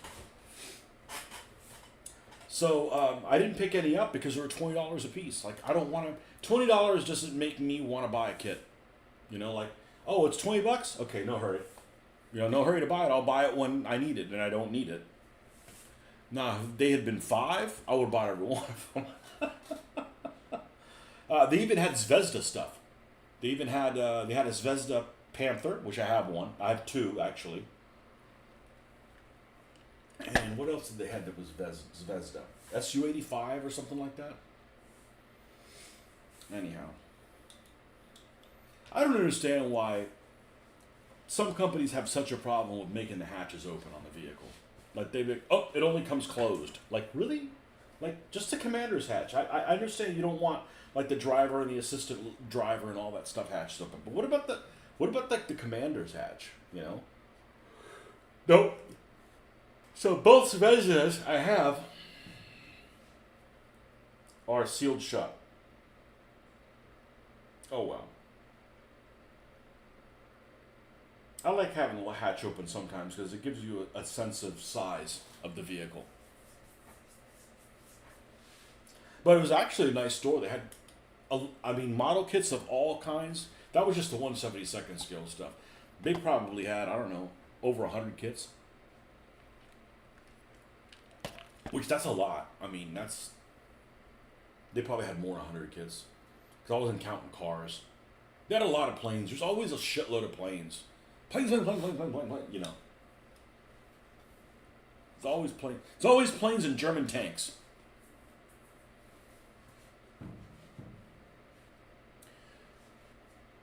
Don't think I would go after those prices either. I got lucky and only spent $13 total. Okay, what did you get? Nito. Nito and Battlefield accessories. You did what? Which Nitos did you get? No, I think you did well, man. I would have done the same thing. Not available in stores.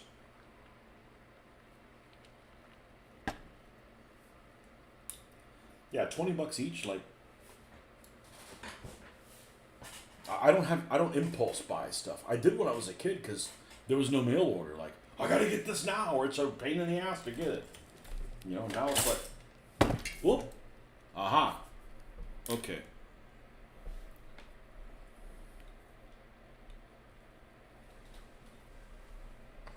Interesting. Okay. Well, I was thinking this was going to happen this morning, and it didn't. And it's funny because I didn't move this, but this is in a place I switched what size. I got really lucky this fucker didn't come down on me. And honestly, break my stuff more than break the computer. I can buy another computer. All right, let's put this temporarily. Hey, you never know what's going to happen on a live show. All right, what are we going to do? We don't need to stop the feed. Let's just put this computer somewhere else, and I will move the mount to where it used to be.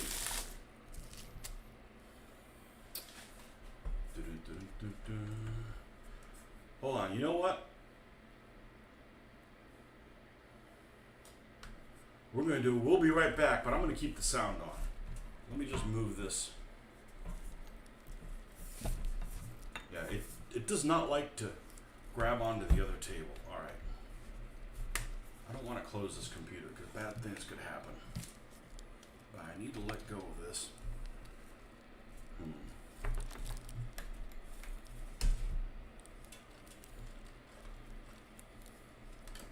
Set this down over here.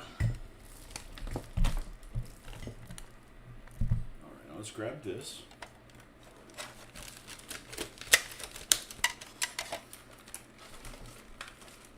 This was all because I moved this for doing the shooting on the table because it wanted to be a little bitch and not work with me when I was trying to do the phone.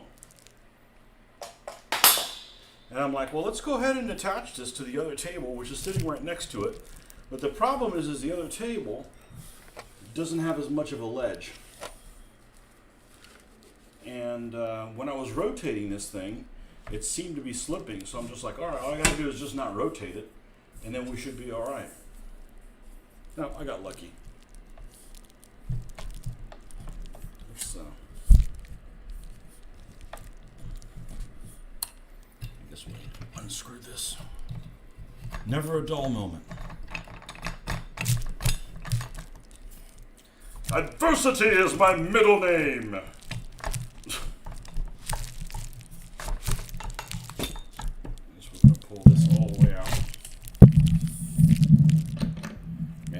Use another person right now.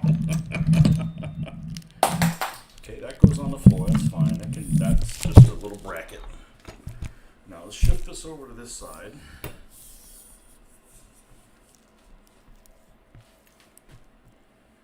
I got a Jeep kit that comes with a bunch of other stuff plus an M36 Jackson.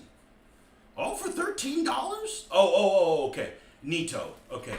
So you got a Nito Jeep and an M36 Jackson from Nito. Okay.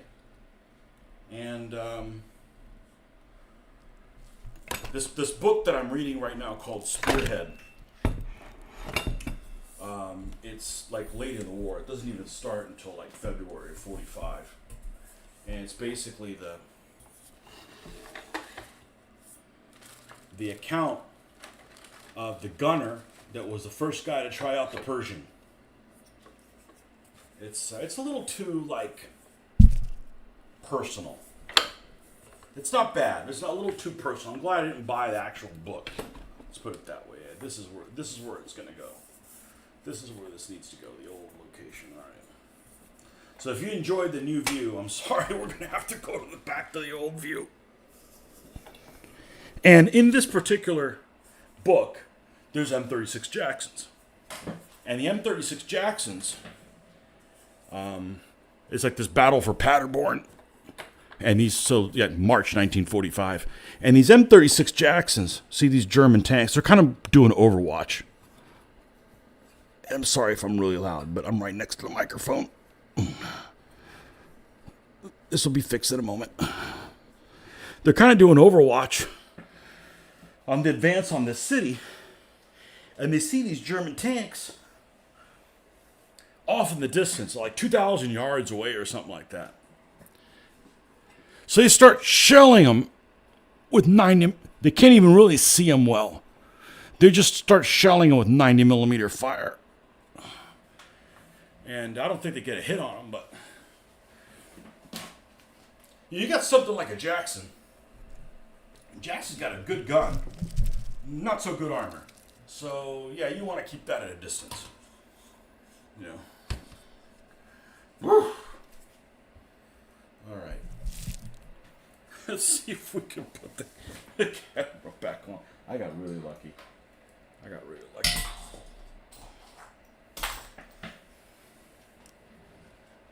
All right. I must be living the right kind of life. Maybe not. Maybe everybody else is just living a really bad kind of life.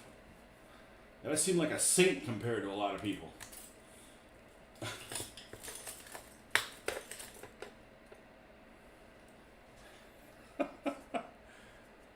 Both of those were $4. The Talieri was a 2 or for $5 deal. Wow, you got really lucky. All right, let's try putting the video back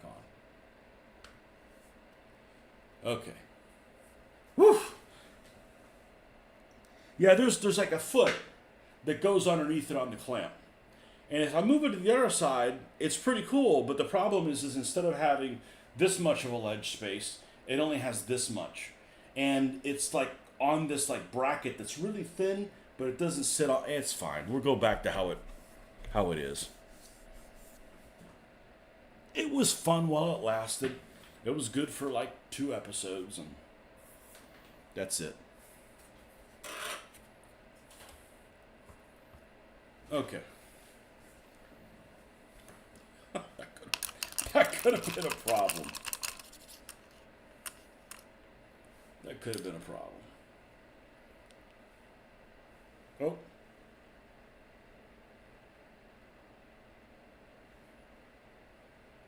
Oh.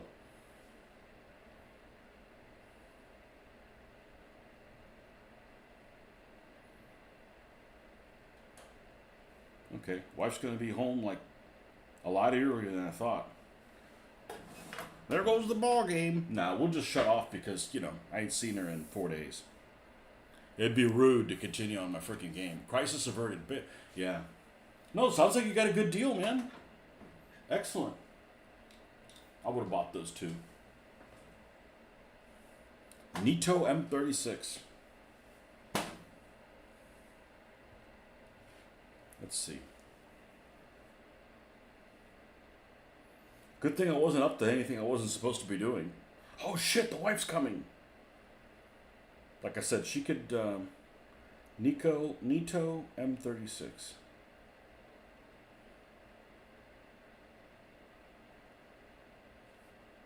There's somebody selling one on eBay for $17.99. This thing?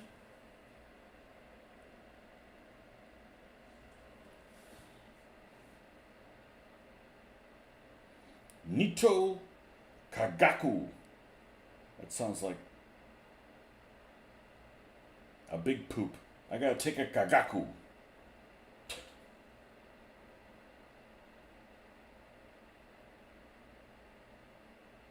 There's a building that somebody was selling in California. They wanted $20 for it. Or buy it now $30. But the shipping was $25. I'm like, you can keep it. I'm not paying $50 for a building I don't need. It was cool, I've proven I can do buildings to my liking, but that just doesn't scream buy me, I don't need it. If you need it, yeah, you buy it. But I don't need it. It means you have 3 motorcycles now. I need to find out where those could go. I don't have any. I wanted to get some German ones with sidecars and stuff, but I'll come across them.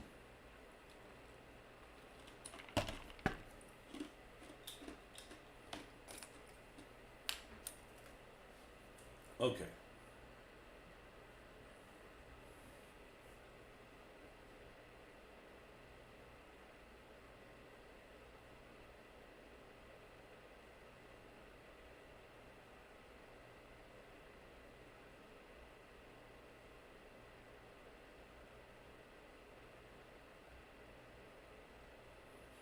Yeah, I guess everything went well for her because she was taking a train back to Orlando from Miami, and she was riding back with a coworker that was on a flight. So the person on the flight was the one with a car. She didn't have a car with her.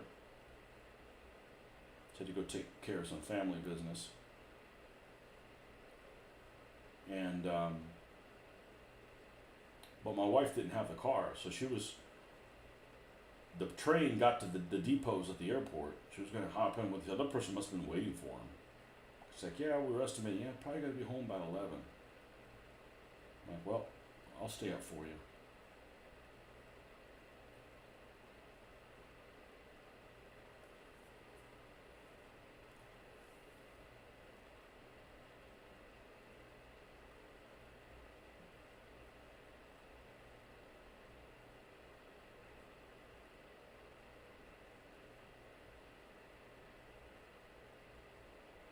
Yeah, but $20 a pop, that just doesn't say buy me.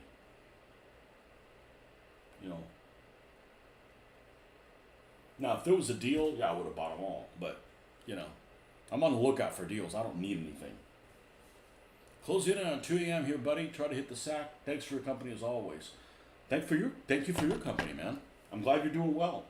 Glad to see you again. Glad to hear from you again. Put it that way.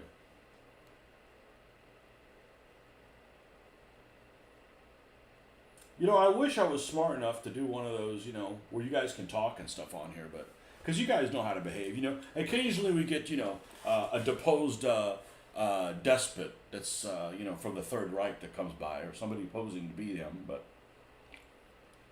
other than that, you guys know how to behave. And like I behave on places I go to. You know, you got a sidecar with another Nito kit for the 250. Tracks on it are falling apart, so I'm gonna have you make my own. Oh, it's just old. It's been dry rotted, huh? Oh, there's the garage. I will be right back. I will be right back to either sign off. I have a feeling she might be like, just keep doing what you're doing. I'm going to bed. It's about 50-50. And if so, we'll keep doing this. But I will come back by and let you know which way we're going to go. Right back in a second.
Okay.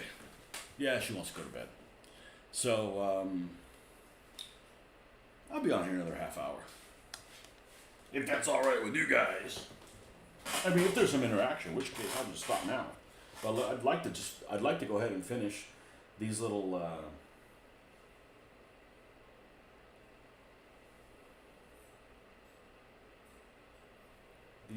wheel things, and then we will go over this with the whitewash. Because that seems to look pretty good on the tracks, just with the washable white. And it's meant to be paint that you can wash off, but you could just leave it as white. Like, it goes either way, you know. So I don't know if that's what it's intended to, but it certainly works for me the other way. And we got the Martyr over here, old Martyr MMS kit.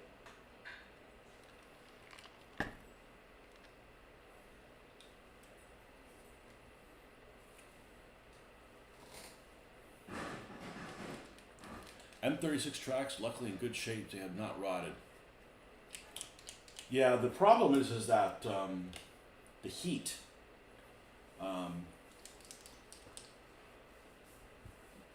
The dry heat. I think if it's wet, you're probably okay.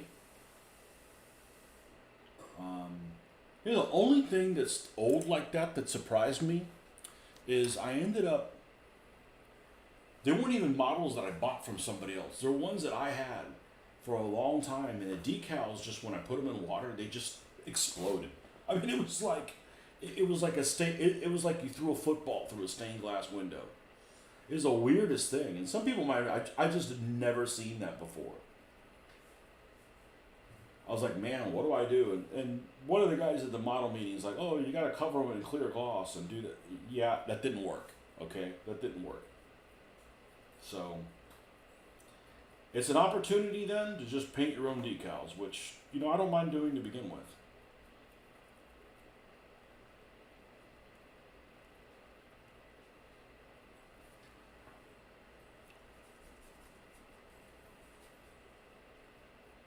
I don't mind doing that at all. I mean, I know it's not everybody's cup of tea, but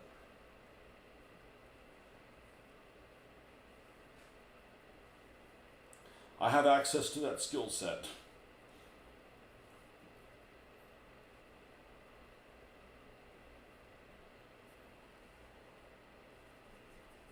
But I had never seen that before.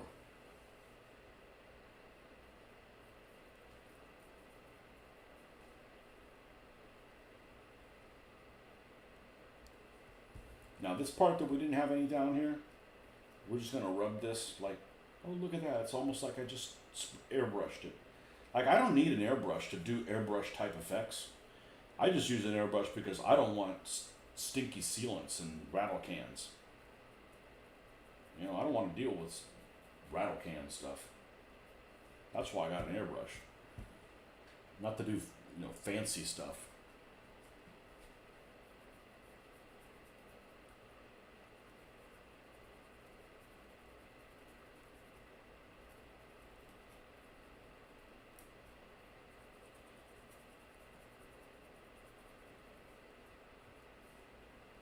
Not a little drop. This stuff actually goes a really long way.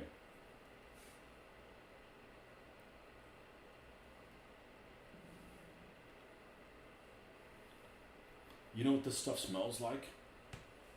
Find out how old you are if you know what this is. A humidifier. We had this humidifier. My parents had. My dad had this. Loved using the freaking humidifier for all kinds of stuff. So this humidifier was like about this big, like top down. It was this big, and there was this big bin that you filled it full of water, and you turn that thing on. It just, you know, just for an old school solution. I mean, put that on the chest of drawers and be all through the night. God, I've done that for a long time.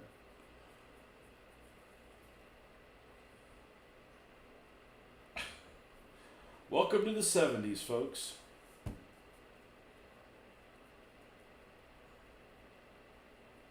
And that's what it would smell like. That's what it would smell. It was like humid. It's not a bad smell. It's just like, oh, I'd smelled that in decades.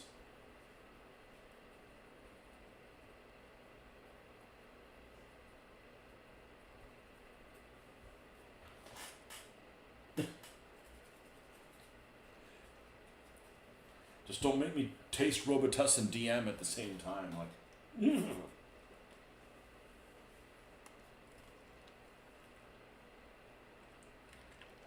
that's the magenta colored one that like tastes like hate in your mouth.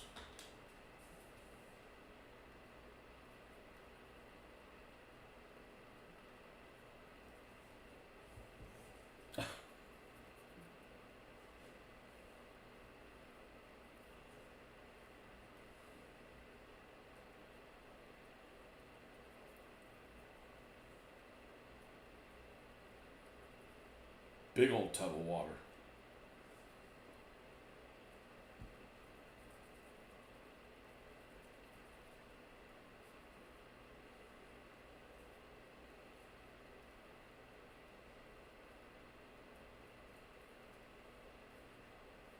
And I don't even know why we have that because, Florida's a pretty humid environment. Like, you shouldn't need that. But, old wives' cures and all that kind of stuff. Familiar smells happen to me every now and then. Yeah.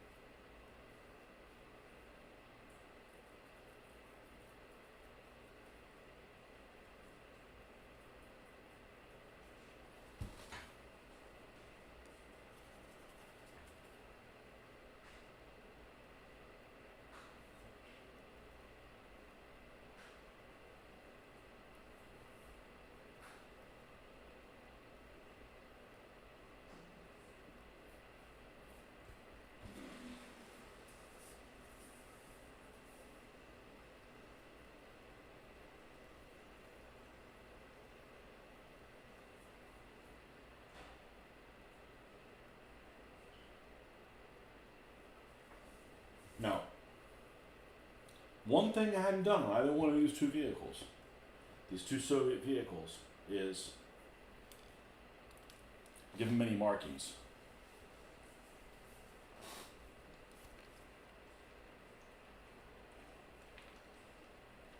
And they're going to be red. So let's see if I can come up with something that works. I mean, it is camouflaged, but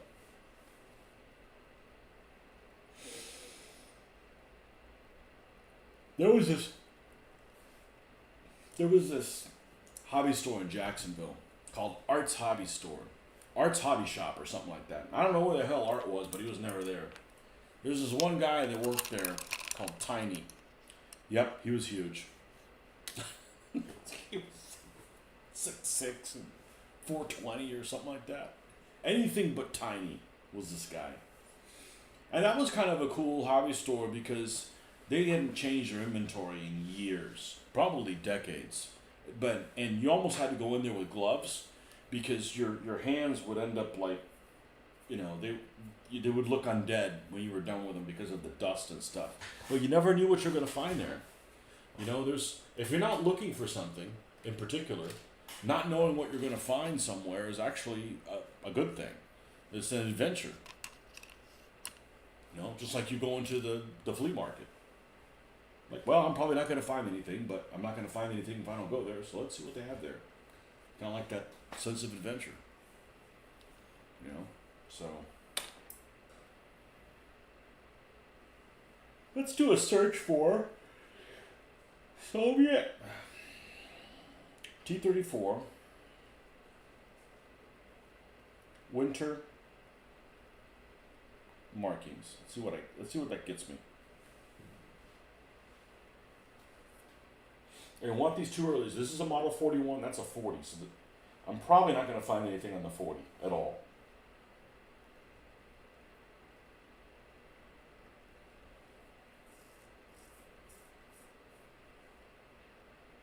Okay, here's one that has a little diamond with the brigade thing on it.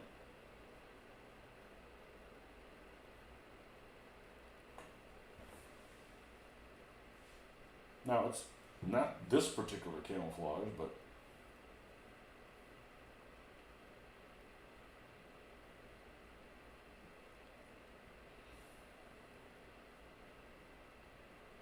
this is the one I was trying to replicate, or something like that.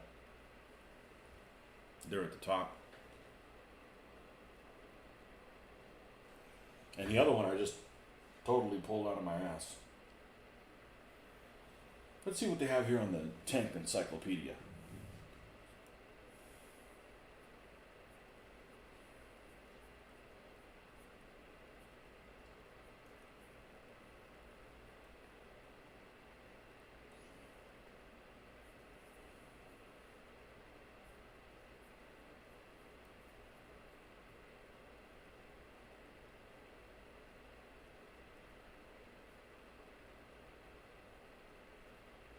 This one's beautiful. If I do another one, it's this is just absolutely beautiful. I don't know how historical it is, but that's a great looking camouflage scheme.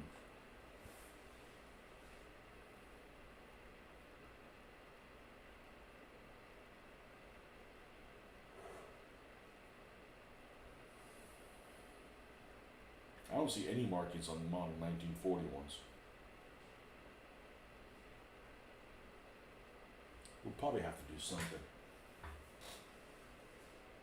Do something even if it's wrong. No, don't do that, but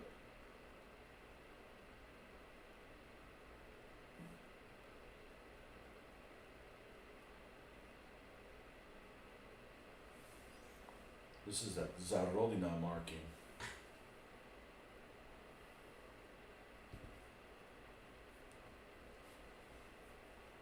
I'll put that on here.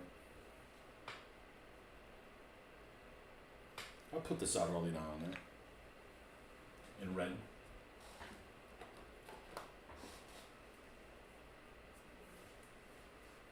You also got two SHQ Daimler armored cars recently. Never had metal cast kits. Quite heavy stuff. They're a pain to glue. They are such a pain to glue.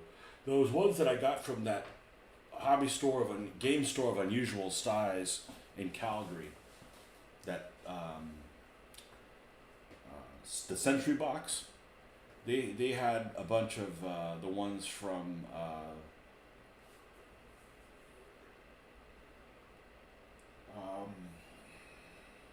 Rapham, and they don't fit together really well. They're kind of lumpy, and it took for I mix epoxy, put it in there, sit, let that grow. Okay, and then something that pieces of glot on top of other pieces. It was just a multi-step process. Daimlers. You got Daimlers with a 40 mil, with the 2-pounder turret. That's a good looking armored car. I think I like the Humbers a small bit better, how they look. But the Daimlers are definitely attractive.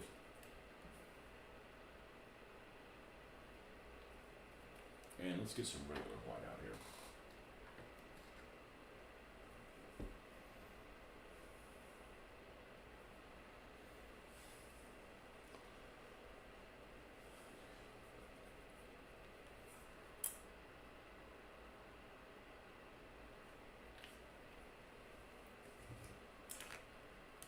And we can take this off. But we are going to need, we have this.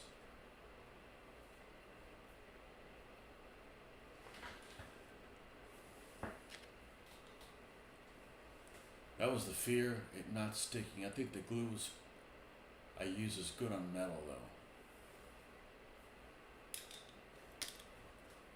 though. Okay.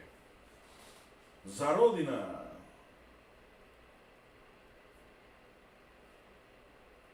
Which looks like 3A Polyarny.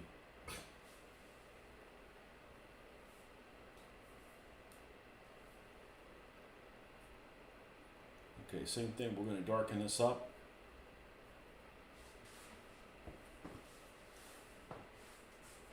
Lightly sketch it.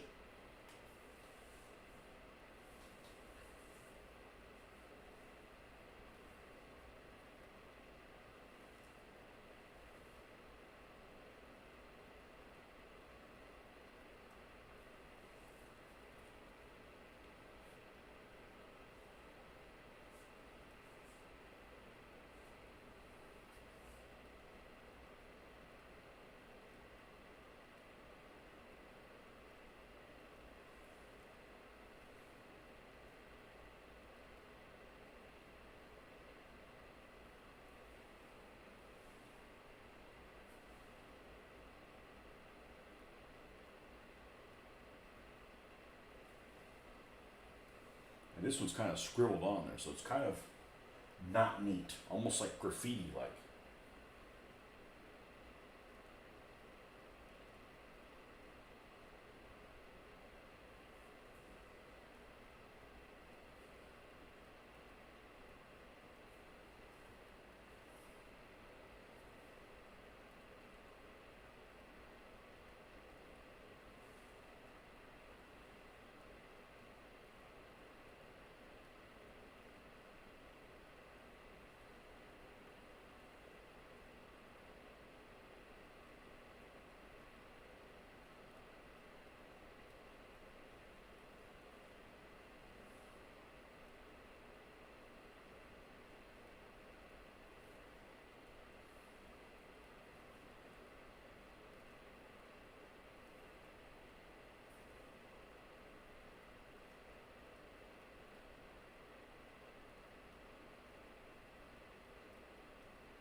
Well, that looks a lot better than not having a marking on it. And I'll take a little picture of it so you guys can see. That looks, it just gotta give it some kind of a personality.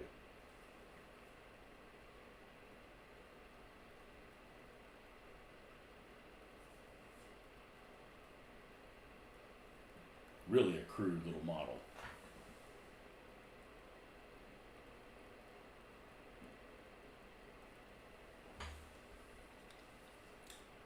Your question is, they are the 2-pounder version also. Okay.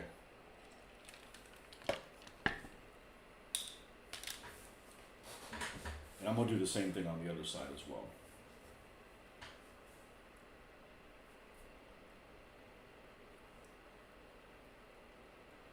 Add more water, but sometimes you gotta add more paint too.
You'd think with as many slogans as I've done a lot of them.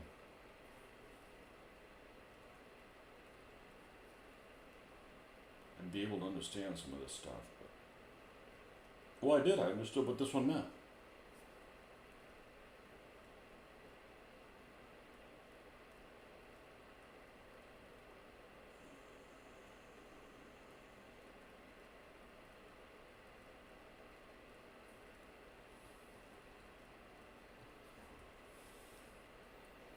And then that's this one on this side.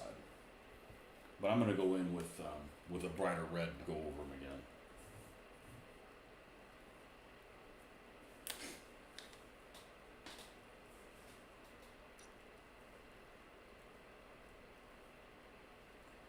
You like how German whitewash chips so easily. Yeah, well, sometimes you do. Well, sometimes things don't look right, okay? I don't care if they really did them. Sometimes they just don't seem right in my opinion as the artist. They just don't seem like they're correct. And one of those things that doesn't seem like it's correct is when you do stuff like, whitewash and involves like chalk.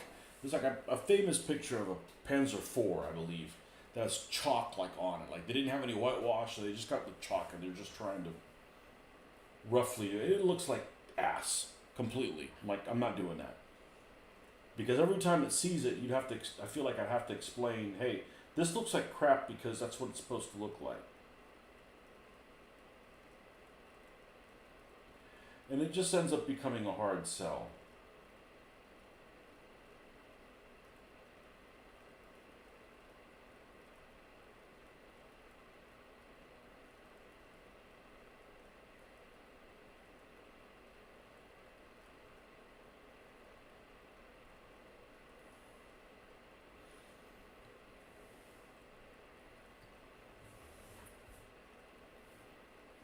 Okay. And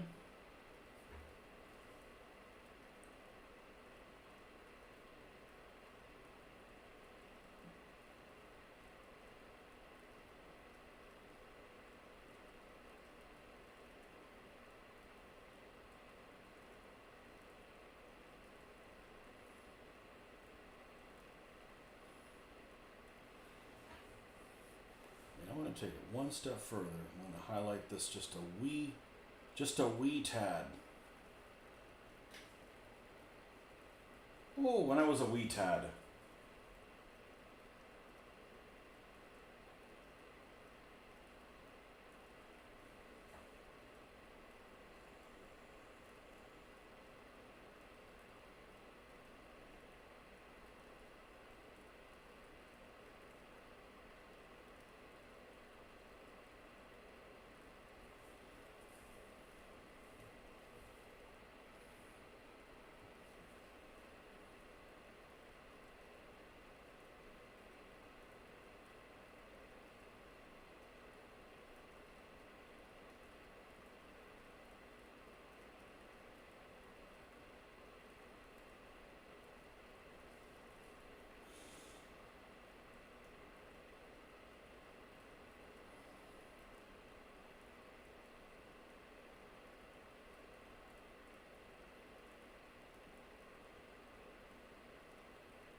Okay.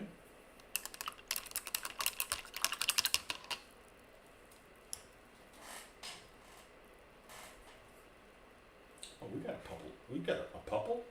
We have a couple. What a happy couple.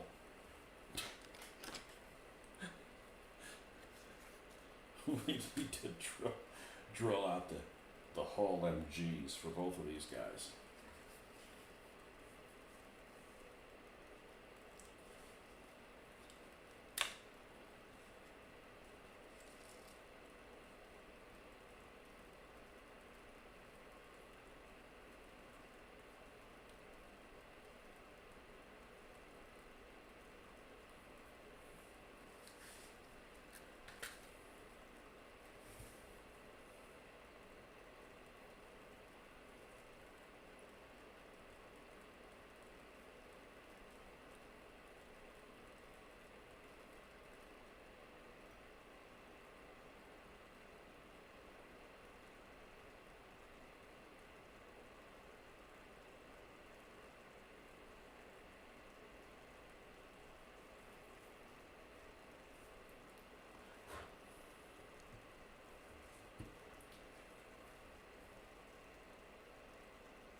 I need to do some more research, see if just a number down here in the hole somewhere, not going to mess anything up.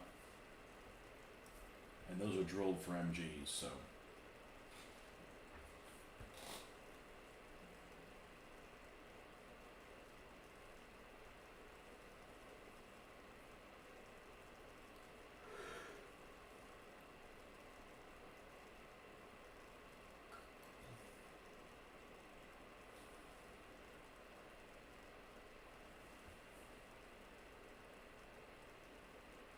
Doesn't look bad for these primitive type models. Miniatures. Okay, so I'm going to go ahead and scrub for tonight. We've been on here for, wow, 2 hours, I guess. Okay, well, that worked. And we'll catch you guys later on.